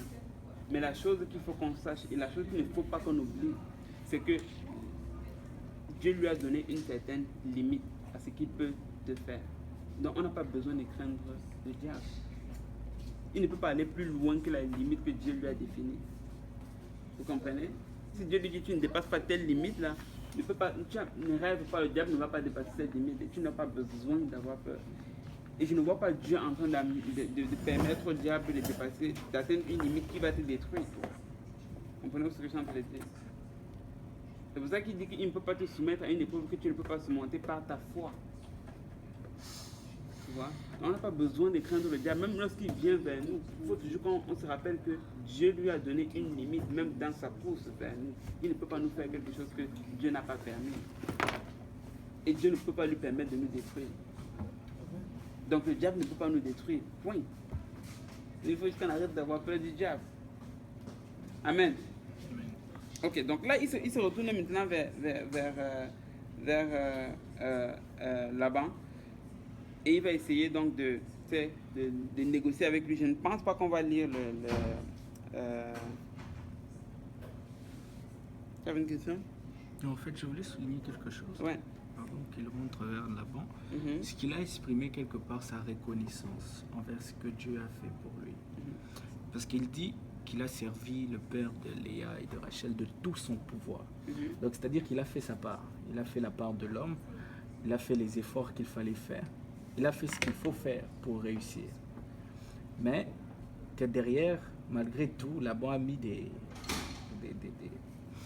des pièges pour que ça se retourne contre lui, mais en fait, en réalité, derrière ça, Dieu a toujours fait en sorte que la situation s'arrange. Mm-hmm. Cette façon de voir Dieu, d'être toujours reconnaissant, dans chaque phrase qu'il a donnée, il a démontré qu'il n'a rien en fait à son propre pouvoir. Mm-hmm. Son propre pouvoir n'a pas suffi face à Laban. Mm-hmm. C'est Dieu qui a opéré derrière. Mm-hmm. Et donc, souligner cette reconnaissance, au fait, Ouais, tout à fait. de Jacob. De Jacob. Merci. Et nous devons toujours être reconnaissants vis-à-vis de Dieu. Amen. Il faut qu'on réalise que quelques bénédictions qu'on a, ce n'est pas à cause de nous, c'est à cause de Dieu, même si on a manœuvré. Au final, là, c'est Dieu. C'est Dieu qui nous bénit, parce qu'il y en a d'autres qui ont manœuvré, mais qui n'ont rien eu. Vous allez être reconnaître? Vous êtes d'accord avec moi? Amen. N'est-ce pas? donc là, finalement, Laban va retourner vers Jacob et il va commencer à lui parler, il va dire pourquoi est-ce que tu m'as dérobé. Il y a toute une longue histoire qui était là. Rachel avait volé les faux dieux de son père et quand Laban arrive là, il dit pourquoi est-ce que tu es parti avec mes filles comme tu voulais les prendre en otage et ainsi de suite. Et puis là, et puis il dit en plus de ça, pourquoi est-ce que tu es obligé de dérober mes dieux et blablabla. Et puis là, Jacob lui dit périra la personne qui aura pris tes dieux. Mais Jacob ne savait pas que sa femme Rachel avait volé les dieux de son père. Et là, elle a utilisé un atout. Les femmes, des fois, elles sont très intelligentes. On les simplifie là, mais des fois, elles sont très intelligentes. Je te dis, tu n'as pas idée. Elles sont très intelligentes. Et voici ce qu'elle fait. Elle a caché les faux dieux de son père quelque part et elle s'est assise dessus. Et quand son père est arrivé, elle a fait semblant d'avoir le salaire mensuel des femmes. Ok? Vous connaissez le terme pour ça. Ok? Et c'est comme ça que finalement elle a réussi à avoir son père et son père n'a pas su. Finalement, ils se sont séparés c'est en paix, ils ont fait alliance là et puis Laban est retourné de son côté. Jacob a continué de son côté. Mais il y avait quelqu'un qui attendait Jacob devant. Genèse 32, partir du verset 1. Jacob poursuivit son chemin et des anges de Dieu le rencontrèrent. En les voyant, Jacob dit, c'est le camp de Dieu. Il donna à celui le nom de Mahanaïs. Mahanaïm. Oui. Jacob envoya devant lui des messagers à Ésaü son frère, au pays de Séir, dans le territoire d'Édom. Il leur donna cet ordre. Voici ce que vous direz à mon seigneur Ésaü. Ainsi parle ton serviteur Jacob. J'ai séjourné chez Laban et je suis resté jusqu'à présent. J'ai des bœufs, des ânes, des brebis, des serviteurs et des servantes, et j'envoie l'annoncer à mon seigneur pour trouver grâce à tes yeux. Pour trouver grâce à tes yeux. Donc là, il arrive, là, il a d'abord il voit des anges et il s'arrête. Et il dit que je vais donner à celui le nom de Mahanaïm. Ok. Jacob, il avait, comme j'avais dit la dernière fois, l'essence spirituelle très éveillée. Ça, tu peux vraiment tu peux le lire là, dans sa vie. Okay. Il arrive là, il dit c'est ici, il donne le nom de Mahanaïm en disant que c'est ici le camp de Dieu. Okay. Il a le nom de Mahanaïm, mais maintenant, la Bible nous dit qu'il va envoyer ses serviteurs à la rencontre de son frère Ésaü afin d'obtenir miséricorde, parce qu'il savait qu'il ne pouvait pas voir son frère face à face comme ça, dans la même condition qu'il l'a laissé. Ça allait être la catastrophe. Donc il essaie d'aller négocier. Il essaie d'aller apaiser le cœur. Il essaie d'aller apaiser le cœur de son frère parce qu'il savait qu'il avait laissé dans les mauvaises conditions. Le verset 6. Verset 6. Les messagers revinrent auprès de Jacob en disant, nous sommes allés vers ton frère Ésaü et il marche à ta rencontre avec 400 hommes. Il marche à ta rencontre avec 400 hommes, tout un beau comité d'accueil. Et ça, c'était pour faire la paix. Oh non, c'est pas pour faire la paix. Mais ils se sont quand même... Ah, ok, c'est vrai. Ok, avec 400 hommes. Et là, on te dit qu'il y a ton frère avec qui tu as laissé en mauvaise condition, il est en train de venir avec toi avec 400 hommes. Tu vas vouloir t'enterrer. Tu vois, il avait certainement peur. Et la Bible dit qu'il a commencé à trembler. La suite, verset 7. Jacob fut très effrayé et saisi d'angoisse. Il partagea en deux camps les gens qui étaient avec lui, les brebis, les bœufs et les chameaux, et il dit, si Ésaü vient contre l'un des camps et le bat, le camp qui restera pourra se sauver. Jacob dit, Dieu de mon père Abraham, Dieu de mon père Isaac, Éternel qui m'a dit, retourne dans ton pays et dans ton lieu de naissance et je te ferai du bien. Je suis trop petit pour toutes les grâces et pour toute la fidélité dont tu as usé envers ton serviteur, car j'ai passé ce Jourdain avec mon bâton et maintenant je forme deux camps. Délivre-moi, je te prie, de la main de mon frère, de la main d'Ésaü, car je crains qu'il ne vienne et qu'il ne me frappe avec la mère et les enfants. Et toi, tu as dit, je te ferai du bien et je rendrai ta postérité comme le sable de la mer, si abondant qu'on ne saurait le compter. Si abondant qu'on ne saurait le compter. Et là, Jacob, il a certainement réalisé que là, maintenant, son seul espoir, là, c'était de se tourner vers Dieu. Et il fait quoi? Il se met à prier. Il n'a pas juste fait une simple prière vague. Requête non mentionnée. Requête, vous avez entendu ça? Requête, c'est quoi le terme qu'ils utilisent là? Requête spéciale, voilà, c'est ça, requête spéciale. Non, sa requête était spécifique. Il allait devant Dieu, il a dit, Dieu, voici ton but. Maintenant, voici la situation à laquelle je fais face. Qu'est-ce qu'on fait vis-à-vis de ça? Et ça, c'est la prière que vous et moi, nous voulons souvent faire. Des fois, nous ne voulons pas juste prier dans le désordre, mais nous voulons prier la Bible. Nous voulons prier les paroles de Dieu. Nous voulons prier les promesses de Dieu. En fait, il réalise que si la promesse que Dieu a donnée à Abraham va s'accomplir, ça va passer par lui. Mais s'il va mourir là, ben, ce n'est pas seulement lui qui va mourir là, mais c'est aussi les promesses de Dieu qui vont mourir là. Donc, il rappelle cela à Dieu. Que non, tu ne peux pas laisser que ça arrive. Et c'est souvent comme ça que nous devons prier, de manière spécifique avec la parole de Dieu. Et ce genre de prière que Dieu écoute. Tu peux être sûr. Lorsque tu pries la parole de Dieu, lorsque tu pries les choses qui sont dans la Bible, ça arrive. Il a dit, ce que vous allez lier dans le ciel, ce que vous allez lier sur la terre sera lié dans le ciel. Et ce que vous allez lier sur la terre sera aussi lié dans les cieux. Okay? Donc la parole de Dieu, elle est déjà établie. Mais c'est à nous de venir l'appeler à accomplissement par nos prières. Amen. Amen. Oui. Oui, toujours dans ce sens aussi, je voulais souligner l'humilité par laquelle Jacob a prié en disant « Je suis trop petit pour toutes les grâces et les fidélités ». Donc, certainement, quand on a des promesses ou quand on fait partie d'une lignée spirituelle, on peut penser qu'on a tout par méritocratie. Donc, c'est-à-dire que Dieu nous le doit. Dieu nous doit une réponse. nous doit, parce qu'on mérite, mais il dit que depuis le départ, je suis trop, donc je ne mérite pas tout ce que j'ai, même de faire partir de cette lignée, cette chance-là. Donc souligner toujours cette humilité et se rendre compte au fait qu'on ne mérite rien tout le temps. C'est aussi parce qu'avant ça, maintenant, il fait la requête. Juste avant ça.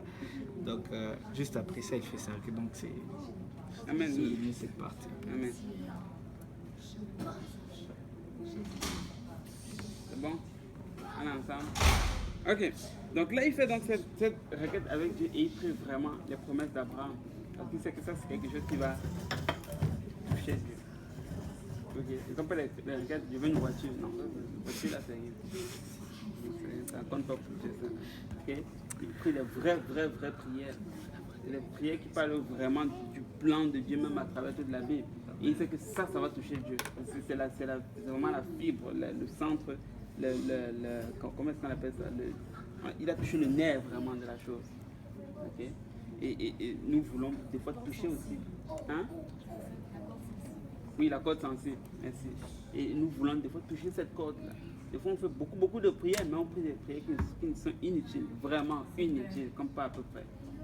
Ouais. Nous voulons vraiment prier des bonnes prières qui plaisent à Dieu. Et ce genre de prières-là, Dieu ne tarde pas à accomplir. Vraiment. Il les accomplit très vite. Donc, là, il commence à faire cette prière vers Dieu. Il envoie aussi des présents vers son frère pour apaiser son cœur. N'est-ce pas? On va sauter, on va aller au verset 24. Et on va commencer à atterrir avec ce verset-là. Et je vais probablement passer un peu de temps sur ce verset. Genèse 32 à partir du verset 24. Jacob demeura seul. Jacob demeura seul. Alors un homme lutta avec lui jusqu'au lever du soleil. Jusqu'au lever de l'aurore. Ok? Ouais.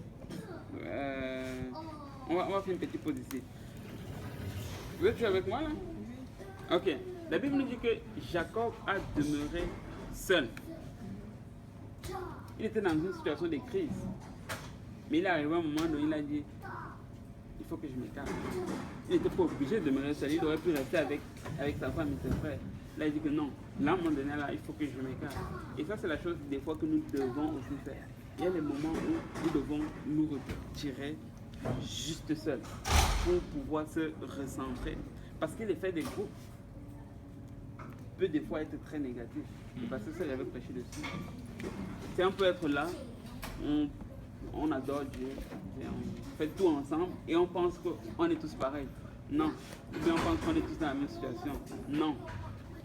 C'est la fraternité, là, les moments de communion fraternelle, le moment où on passe ensemble, le temps qu'on passe ensemble, le temps qu'on passe à l'église, c'est bon, c'est nécessaire, c'est capital, nous devons les avoir. Mais nous devons combler ça aussi avec une présence, c'est une relation personnelle avec Dieu. Nous devons prendre un temps à part où nous faisons face à Dieu, juste lui et nous. Nous avons besoin de cela. Parce que c'est en ce moment-là que Dieu va te révéler qui tu es vraiment. C'est là que Dieu va te révéler où tu es vraiment. Et c'est même encore là que Dieu va te révéler ce que tu dois faire. Personne d'entre vous ici n'aimerait que Dieu te révèle qui il est en public, au milieu de 150 personnes. Personne ne va aimer ça. Et pourquoi est-ce qu'on cherche seulement Dieu quand c'est en public? Nous-mêmes, on sait qu'on n'aimerait pas que Dieu nous révèle qui nous sommes sincèrement en public. C'est que ça risque d'être la honte totale. Si Dieu dit, ok, frère Achille, je vais révéler tout ce que tu as fait depuis que tu es sauvé ici, là, mais je vais fuir. Ça va certainement être très grave. Vous allez dire, oh, pas là, c'est le frère Achille. Oui. Et nous ne voulons pas ça. C'est pour ça que nous avons besoin d'avoir un temps seul devant Dieu où Dieu va dire, ok, frère Achille, tu as tel problème, règle ça. Je dis, oui, boss, je règle. Ok, nous avons besoin d'avoir ce temps face à face avec Dieu. La Bible dit que Jacob demeura seul. Un homme. Alors un homme lutta avec lui jusqu'au lever de l'aurore. Cet homme-là, vous le savez, ce n'était pas un simple homme. C'était une autre théophanie. Comme on avait vu l'exemple de Melchisedec, vous vous souvenez? Alors ça, c'est une autre théophanie. Quand la Bible dit un homme lutta avec lui jusqu'à l'aurore, ça, ce n'était pas juste un simple homme, mais c'était Dieu qui avait pris une forme humaine pour venir sur terre pour un temps bien précis. Donc, il s'est retiré et il a fait face à Dieu. Seul à seul. Il a lutté avec Dieu. Et les gens vont dire, waouh, il a lutté avec Dieu vraiment. Et la Bible nous dit en plus qu'il a lutté avec Dieu, il a été vainqueur. C'est ça qu'on va lire par la suite. Donc ça veut dire qu'un homme a lutté avec Dieu, il a été vainqueur. Oh non, c'est pas ça. Quand la Bible dit qu'il a lutté avec Dieu et qu'il est sorti vainqueur, en réalité, il a lutté avec lui-même. Il est sorti vainqueur. C'est pour ça que je dis que depuis là, le but de Dieu là, c'est de le ramener vers lui-même. Une rétrospective, qu'on appelle. Il a joui des bénédictions de Dieu pendant longtemps. Dieu l'a béni de plusieurs et plusieurs manières. Et là, Dieu a dit, maintenant là, c'est le moment de faire face à toi-même. Rétrospective. Le verset suivant, le verset 25. Voyant qu'il ne pouvait le vaincre, cet homme le frappa à l'emboîture de la hanche, et l'emboîture de la hanche de Jacob se démit pendant qu'il luttait avec lui. Pendant qu'il était avec lui. Laisse-moi aller, car l'aurore se lève. Jacob répondit, je ne te laisserai point aller, que tu ne m'aies béni. Je ne te laisserai point aller jusqu'à ce que tu ne m'aies béni. Là, il était en train de lutter avec Dieu. Et dès que l'homme voit qu'il ne peut pas le vaincre, il le frappe à l'emboîture de la hanche. Ok. Et puis là, Jacob dit, ok, là la bataille est certainement finie, mais tu ne pars pas, tu t'arrêtes. Ok.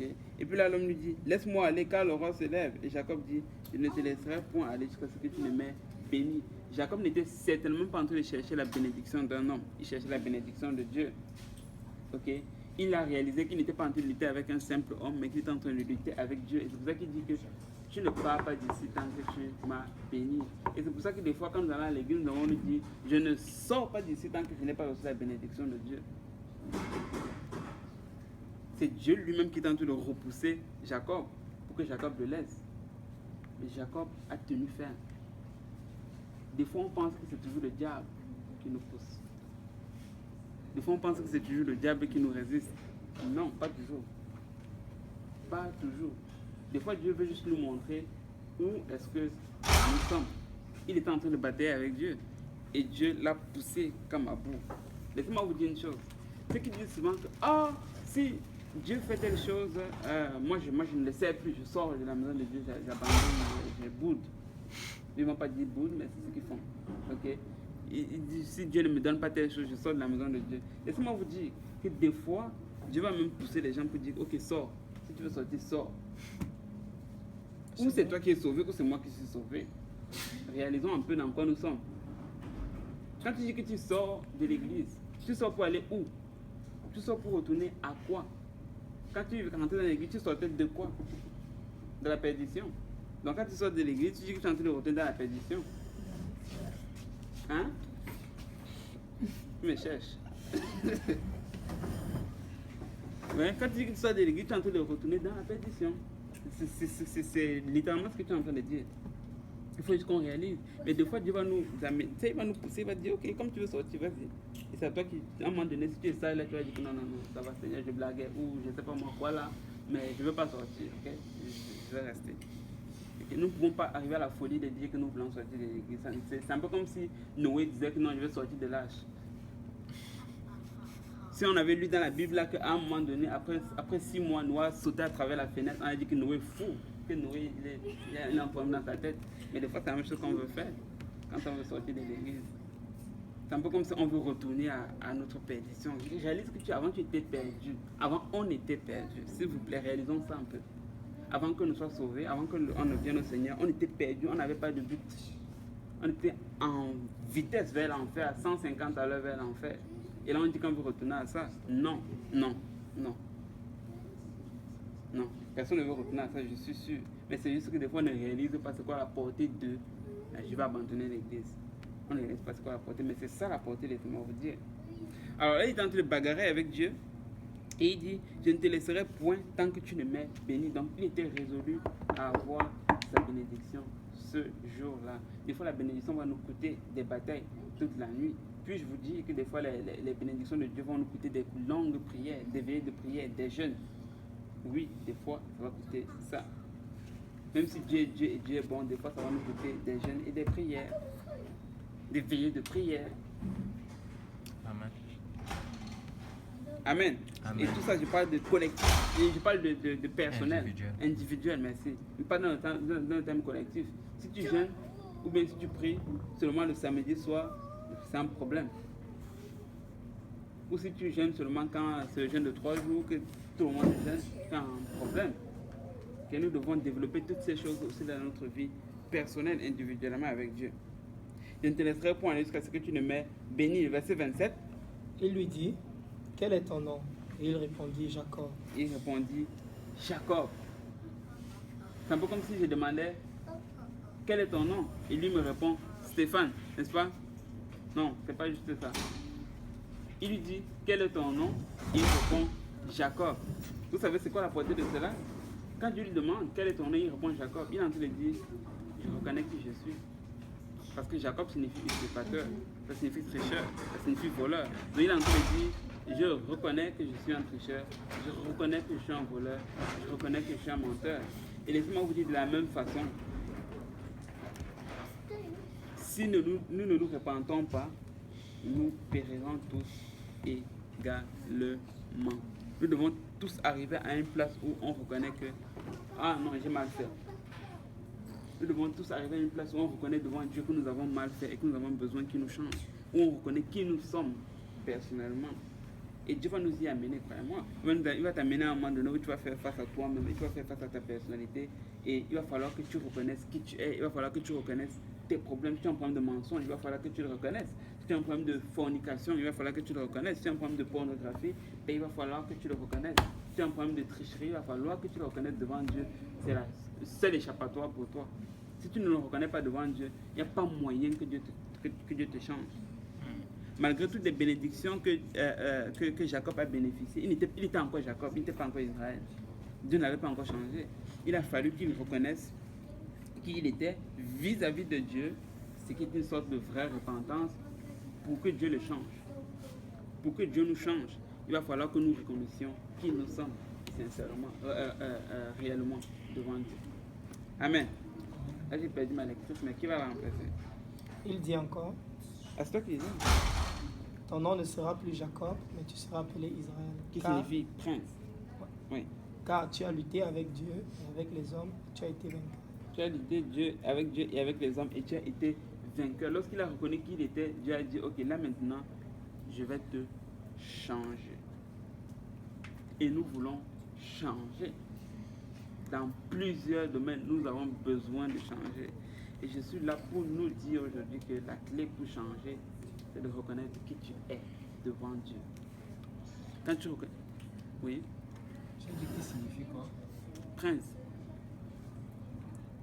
Israël, ça ne signifie pas prince? Tu as la définition dans le... Non, je pensais que c'était père du mur. Mais c'est bon. Ça, c'est Abraham. Ah, ok, c'est bon. Non, c'est juste un détail, c'est bon. Ça, c'est Abraham.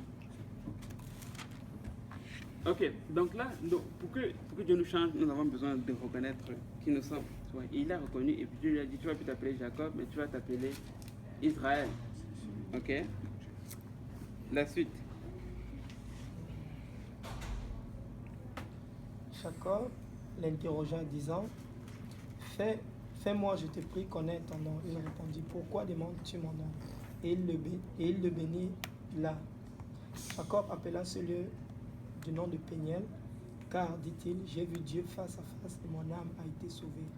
Le soleil s'élevait lorsqu'il passa Péniel. Jacob boitait de la hanche.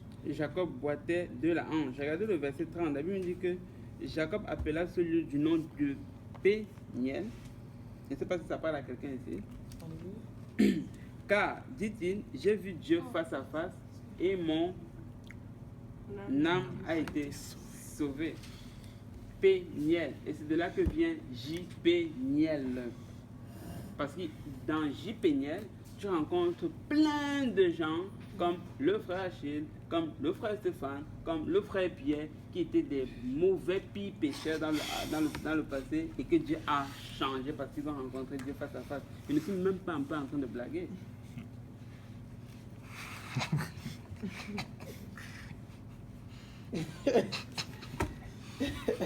Mais c'est réellement ce que Dieu a fait. Il y en a plein de frères Stéphane. Il y en a plein de frères Pierre. C'est vraiment rempli de gens que Dieu a, qui ont rencontré Dieu face à face et que Dieu a changé. Des gens qui étaient ancrés dans la sorcellerie.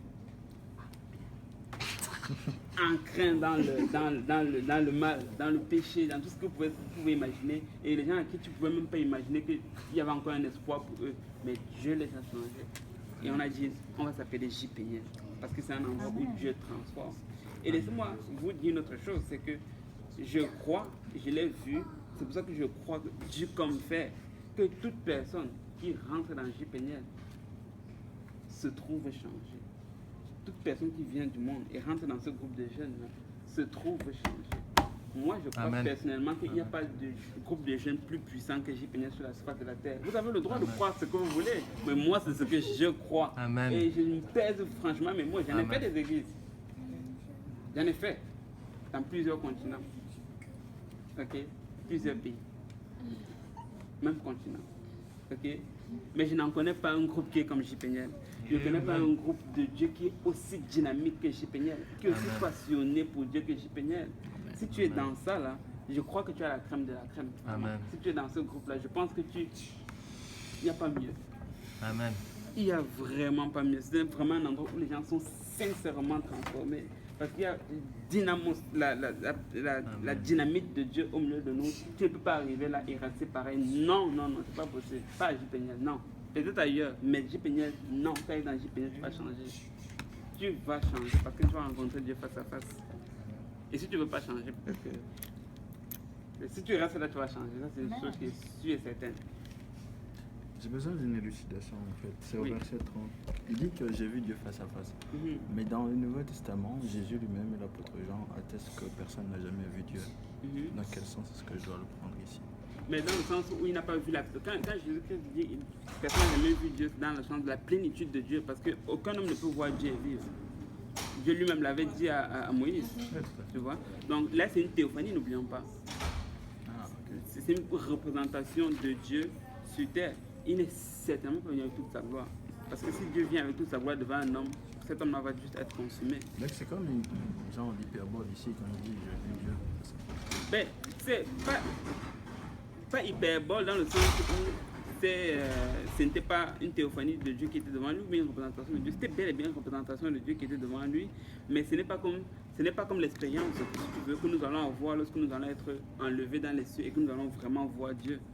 Et là, on va pouvoir le voir parce qu'on aura des corps glorifiés, la Bible nous dit. Mais avec un corps mortel, périssable comme le nôtre, on ne peut pas voir Dieu et vivre. Je ne sais pas si tu vois un peu. Mais c'est réellement une théophanie de Dieu qu'il a vu, comme Abraham a vu Melchisedec. Tu vois? Et c'est dans ce sens-là. Mais quand Jésus-Christ dit aucun homme ne peut voir Dieu et vivre, c'est dans le sens où tu ne peux pas voir toute la gloire de Dieu et survivre. Ça va te tuer. Au verset 29. Oui. Où Jacob l'interrogea en disant fais-moi, je te prie, connaître ton nom. On peut voir en fait encore ici que l'Éternel, ce n'est pas un nom. Donc Jacob avait déjà ses yeux rivés un peu vers le nom de Dieu, Exactement. Et ce n'était pas le seul. Tu regardes partout à travers la Bible, ils ont tous désiré de connaître le nom de Dieu. Dieu leur a dit je ne vais pas pour vous. C'est pour Segnato. Elle n'est pas contente. Oui. Est-ce que le nom de Dieu c'est Jésus-Christ? Oui. Ok, donc c'est vraiment une grâce qu'on a. Ce qu'il a privé à Abraham, Jacob, à tous ses fidèles serviteurs, Alléluia. il nous l'a révélé aujourd'hui. Oui. C'est même ça que la Bible dit en fait. Petits enfants. Ils ont voulu plonger leur regard. Ok, on va s'arrêter là pour aujourd'hui. Et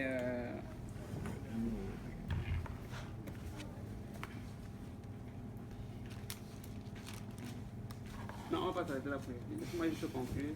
Juste pour que la prochaine fois, on ne vous a pas tous perdu. Donnez-moi juste 3 minutes. Ok. Donc là, finalement, il rencontre Dieu comme ça face à face et Dieu le bénit et Dieu change son nom. Donc là maintenant, c'est depuis Jacob en réalité qu'elle allait faire face à Ésaü. Souvenez-vous, il était toujours en route vers son frère Ésaü. Là, ce n'est plus Jacob maintenant qui va faire face à Ésaü, c'est Israël. Israël qui a déjà été béni et changé par Dieu. Donc là maintenant, Jacob allait avec la protection de Dieu sur lui lorsqu'il allait vers son frère Ésaü. On ne va pas lire toute l'histoire, mais finalement, Jacob, il a divisé ses troupes, il a envoyé, je pense, 3 ou 4 groupes vers son frère Ésaü pour leur donner des présents. Donc tu t'imagines, tu es en train d'aller vers ton frère, un premier groupe vient, et puis tu leur demandes, mais d'où venez-vous? Ça c'est Ésaü qui demande, mais d'où venez-vous? Ils disent, nous sommes les serviteurs de ton serviteur, Jacob, et il te donne ses présents. Il dit, ok, pas de problème. Il continue de marcher, et ainsi il faut encore notre groupe. Mais d'où venez-vous? Ah, nous sommes les serviteurs de ton serviteur, et il nous demande d'apporter ce présent.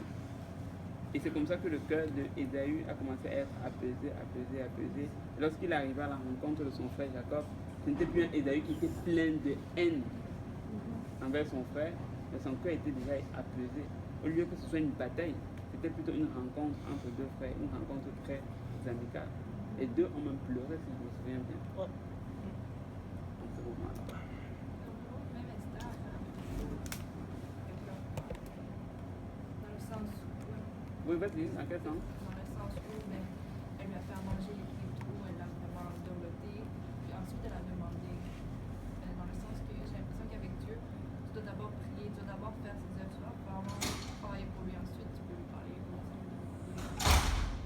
Ouais, mais tu sais, dans cette situation, c'est sûr qu'il a envoyé des bénédictions, des biens matériels vers son frère. Mais je crois que ce n'était pas juste ça réellement qui a apaisé le cœur de son frère. Je pense que Dieu avait sa main dans cette histoire. Je pense que réellement Dieu avait sa main dans cette histoire. Parce que quand je regarde le Ésaü qui était fâché, là, je pense pas que ces trois groupes de cadeaux qui allaient vraiment l'apaiser. Surtout qu'il est déjà dans la tendance. Ouais. Donc je pense que Dieu a vraiment eu sa main dans cette affaire. Et laissez-moi vous donner une lueur d'espoir. Tout à l'heure, je vous ai dit que des fois, Dieu va nous ramener vers nous-mêmes. Mais il y a une chose qu'il avait dit. Il a dit que quand je vais te ramener comme ça, je vais être avec toi. Oui, il dit, il va être avec toi. Tu n'as pas besoin d'avoir peur. Donc ça veut dire que même quand Dieu va te ramener à qui tu es réellement, là, il va t'aider dans ces choses-là. Il ne va pas te laisser seul. Il ne va pas te dire, ok, tu es là, débrouille-toi. Dès que tu t'en sors, viens me voir. Non, il va être avec toi. Et c'est comme ça que Dieu a été avec Jacob, même lorsqu'il retournait faire face à sa réelle personne, à sa réelle personnalité. Et nous n'avons vraiment besoin d'avoir peur. Oui.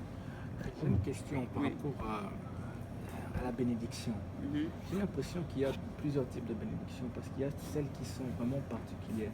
Par exemple, la bénédiction qu'Abraham a eue avec Melchisedec, et c'est un peu la même que Jacob. Jacob était déjà béni. Mais pourquoi attendait-il une bénédiction? Je ne comprends pas au fait quelle a été cette bénédiction. Tout à fait. Je ne pense pas que c'est une bénédiction matérielle.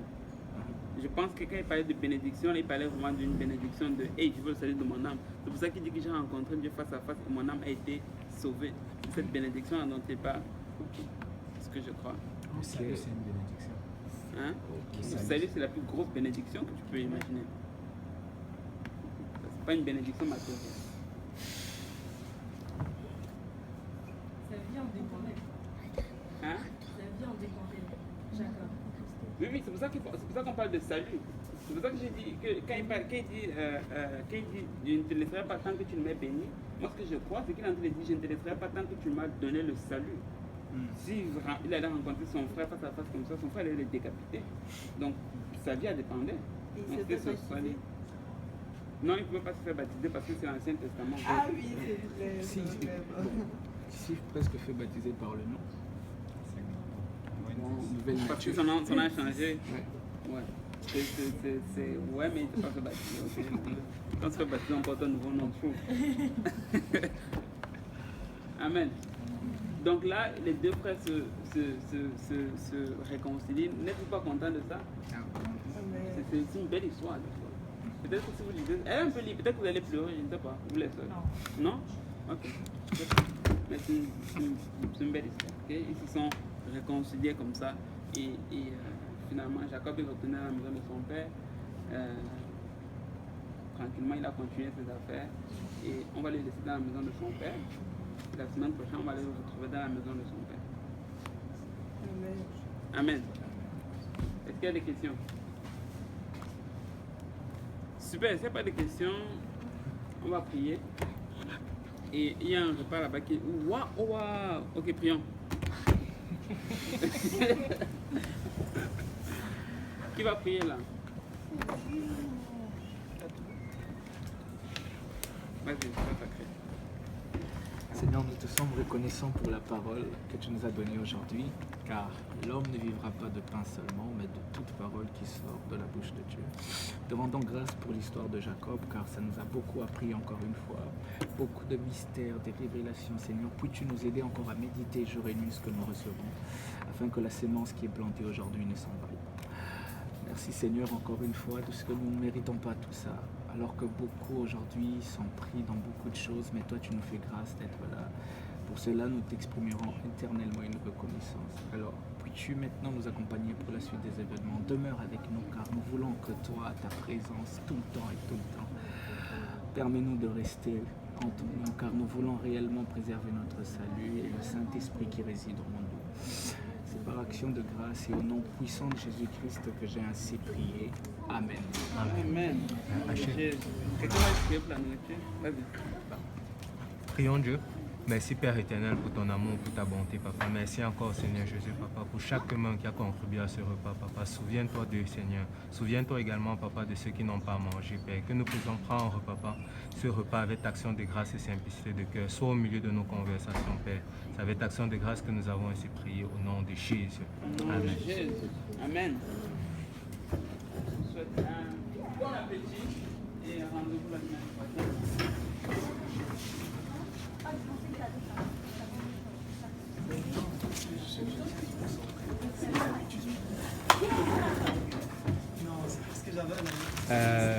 Sister, on avait une entente. Je devais t'appeler ce soir. Qu'est-ce que tu as aimé dans le service? Ah, Jasmine, comment vous allez, Janice? Ça va. Comment tu vas, Janice? Ça va. Wow, ça fait un bout de temps que vous êtes fidèle à l'étude biblique de l'UDM. Et qu'est-ce que vous avez retenu aujourd'hui qui vous a marqué principalement? Ce qui m'a vraiment marqué, c'est l'histoire de Jacob, parce que voilà, il a changé grâce à Dieu. Amen. Et vous, qu'est-ce que ça vous... Comment vous pouvez appliquer ça dans votre vie? Ça aide à persévérer en fait. Non, sérieusement, ça aide beaucoup à persévérer parce que quand on voit ce qu'il a vécu et comment il s'en sort avec Dieu à ses côtés, ça nous fortifie pour nos difficultés. Et effectivement, tu as vraiment bien dit, c'est une chose qui a retenu dans la vie de Jacob, c'est la persévérance. Exactement. Merci beaucoup, cher ami. Monsieur Rubens, première étude biblique. Tu as aimé l'étude? Ah ouais. Alors, qu'est-ce que tu peux dire aux gens qui te regardent? Tu sais qu'il y a beaucoup de gens qui te regardent à l'église. J'ai pas trop retenu, je suis sorti de l'étude pour Tu es aller- sorti de l'étude Ah, pour aller. pas rester. Mais le peu de temps que tu es là, quelle Le part? peu de temps, que tu as quelle été? part est-ce que j'ai retenu Il a parlé de Jacob qui a vu Dieu en fait, qui a lutté avec Dieu. Amen. Ouais, il a demandé c'est quoi son nom, il a dit Jacob. Il voulait, comme le frère Achille a dit, Dieu lui-même voulait qu'il se rende compte de qui il est, en fait qu'il est usurpateur, en fait, et qu'il méritait un changement dans sa vie. Et que Dieu a dit, je vais changer ton nom, je vais t'appeler Israël, qui est prince, tu n'es plus ce que tu étais avant, tu es même changé comme après le baptême de la repentance. Amen. C'est un peu ce que j'ai retenu. Merci beaucoup, frère Rubens. Ah, en tout cas, c'est bon. Il y a à manger, hein? C'est quoi le protocole? C'est les frères d'abord ou les sœurs? Sœur Karine, c'est les frères d'abord ici à l'UDM? Comment ça? Je demande, on sert d'abord les frères ou... On va juste aller. Tu peux me montrer l'image trop, toi. Segnatou, sers-toi comme d'habitude, hein. Ne fais pas les plans.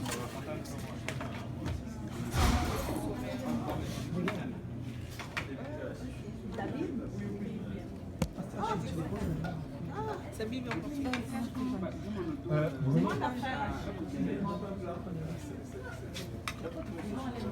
Toi aussi, tu vas à Pilote. Où sont les gobelets? Bon appétit sur ce faux.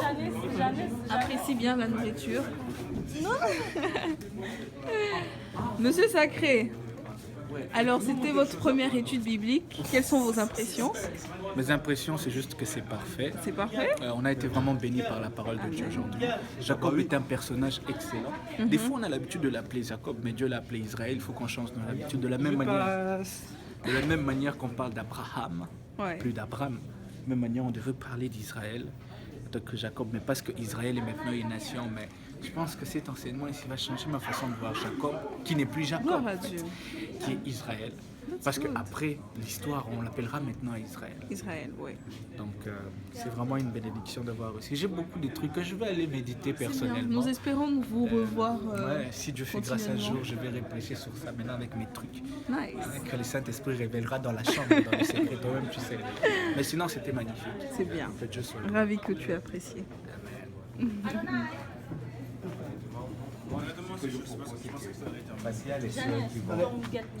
Alors JB, c'était comment l'étude biblique? Est-ce que ça t'a plu? Ouais, ça m'a plu, c'était gratifiant. Qu'est-ce que tu as appris? Que premièrement, il faut s'humilier parce que par orgueil, je sais pas, peut-être par orgueil humain, on a peur de s'humilier en se disant non mais quand on s'humilie, attends. Non mais en se disant peut-être que genre quand on s'humilie, peut-être on est faible, tu vois, Ouais. alors que ce n'est pas du tout le cas. Et D'accord. après l'histoire de Jacob, par rapport au salut de l'âme, les différents types de bénédictions, enfin différents types de bénédictions, il n'y a pas que les bénédictions matérielles, tu vois. Oui, bien Il y a sûr. aussi le salut de l'âme qui est peut-être la plus grande des bénédictions, etc. Et non, j'attends le mercredi prochain. Oh, J'attends le mercredi oh, prochain. tu vas revenir? Bah, pour Waouh, terminer quand j'aurais même. parié que tu serais pas revenu, mais c'est Pour bien. terminer quand même. Ah, quand même, terminer. c'est déjà ça. Gloire à Dieu. Là, on a les meilleures cuisinières de l'UDM, hein. C'est Matou et Karine. Non, c'est bon, merci. C'est gentil. C'est là. L'énergie Non, potentielle ben, est là. il y a comme un, ça j'en ai. Ben, maintenant on utilise comme. Ne T'es regarde pas sérieuse? parce que Si tu manges Regarde cet estomac. Frère Stéphane, comment tu vas? Bien, et toi-même? Ça va. Alors, l'étude d'aujourd'hui, Magnifique, vraiment magnifique. qu'est-ce que tu as appris? J'ai appris comment la vie de Jacob a été totalement changée, surtout son âme. Comment son âme a été bénie. Il a donné le nom de Péniel. Et qu'à J. Péniel, on est transformé. Amen. Donc, celui qui veut être transformé, il doit venir à J. Péniel. Il doit assister au service J. Péniel. Et, Dieu va transformer l'âme de la Oui, personne. moi je suis d'accord. J. Péniel, ça change. Ça change. J'invite toutes les personnes qui n'y sont pas encore Amen. à faire part. Quoi. On va y aller. Tu manges pas? Adonai, what did you learn today? I learned playing the heart printer. You learned what? I learned playing the heart printer. Attends, donne. Si elle filme. Non.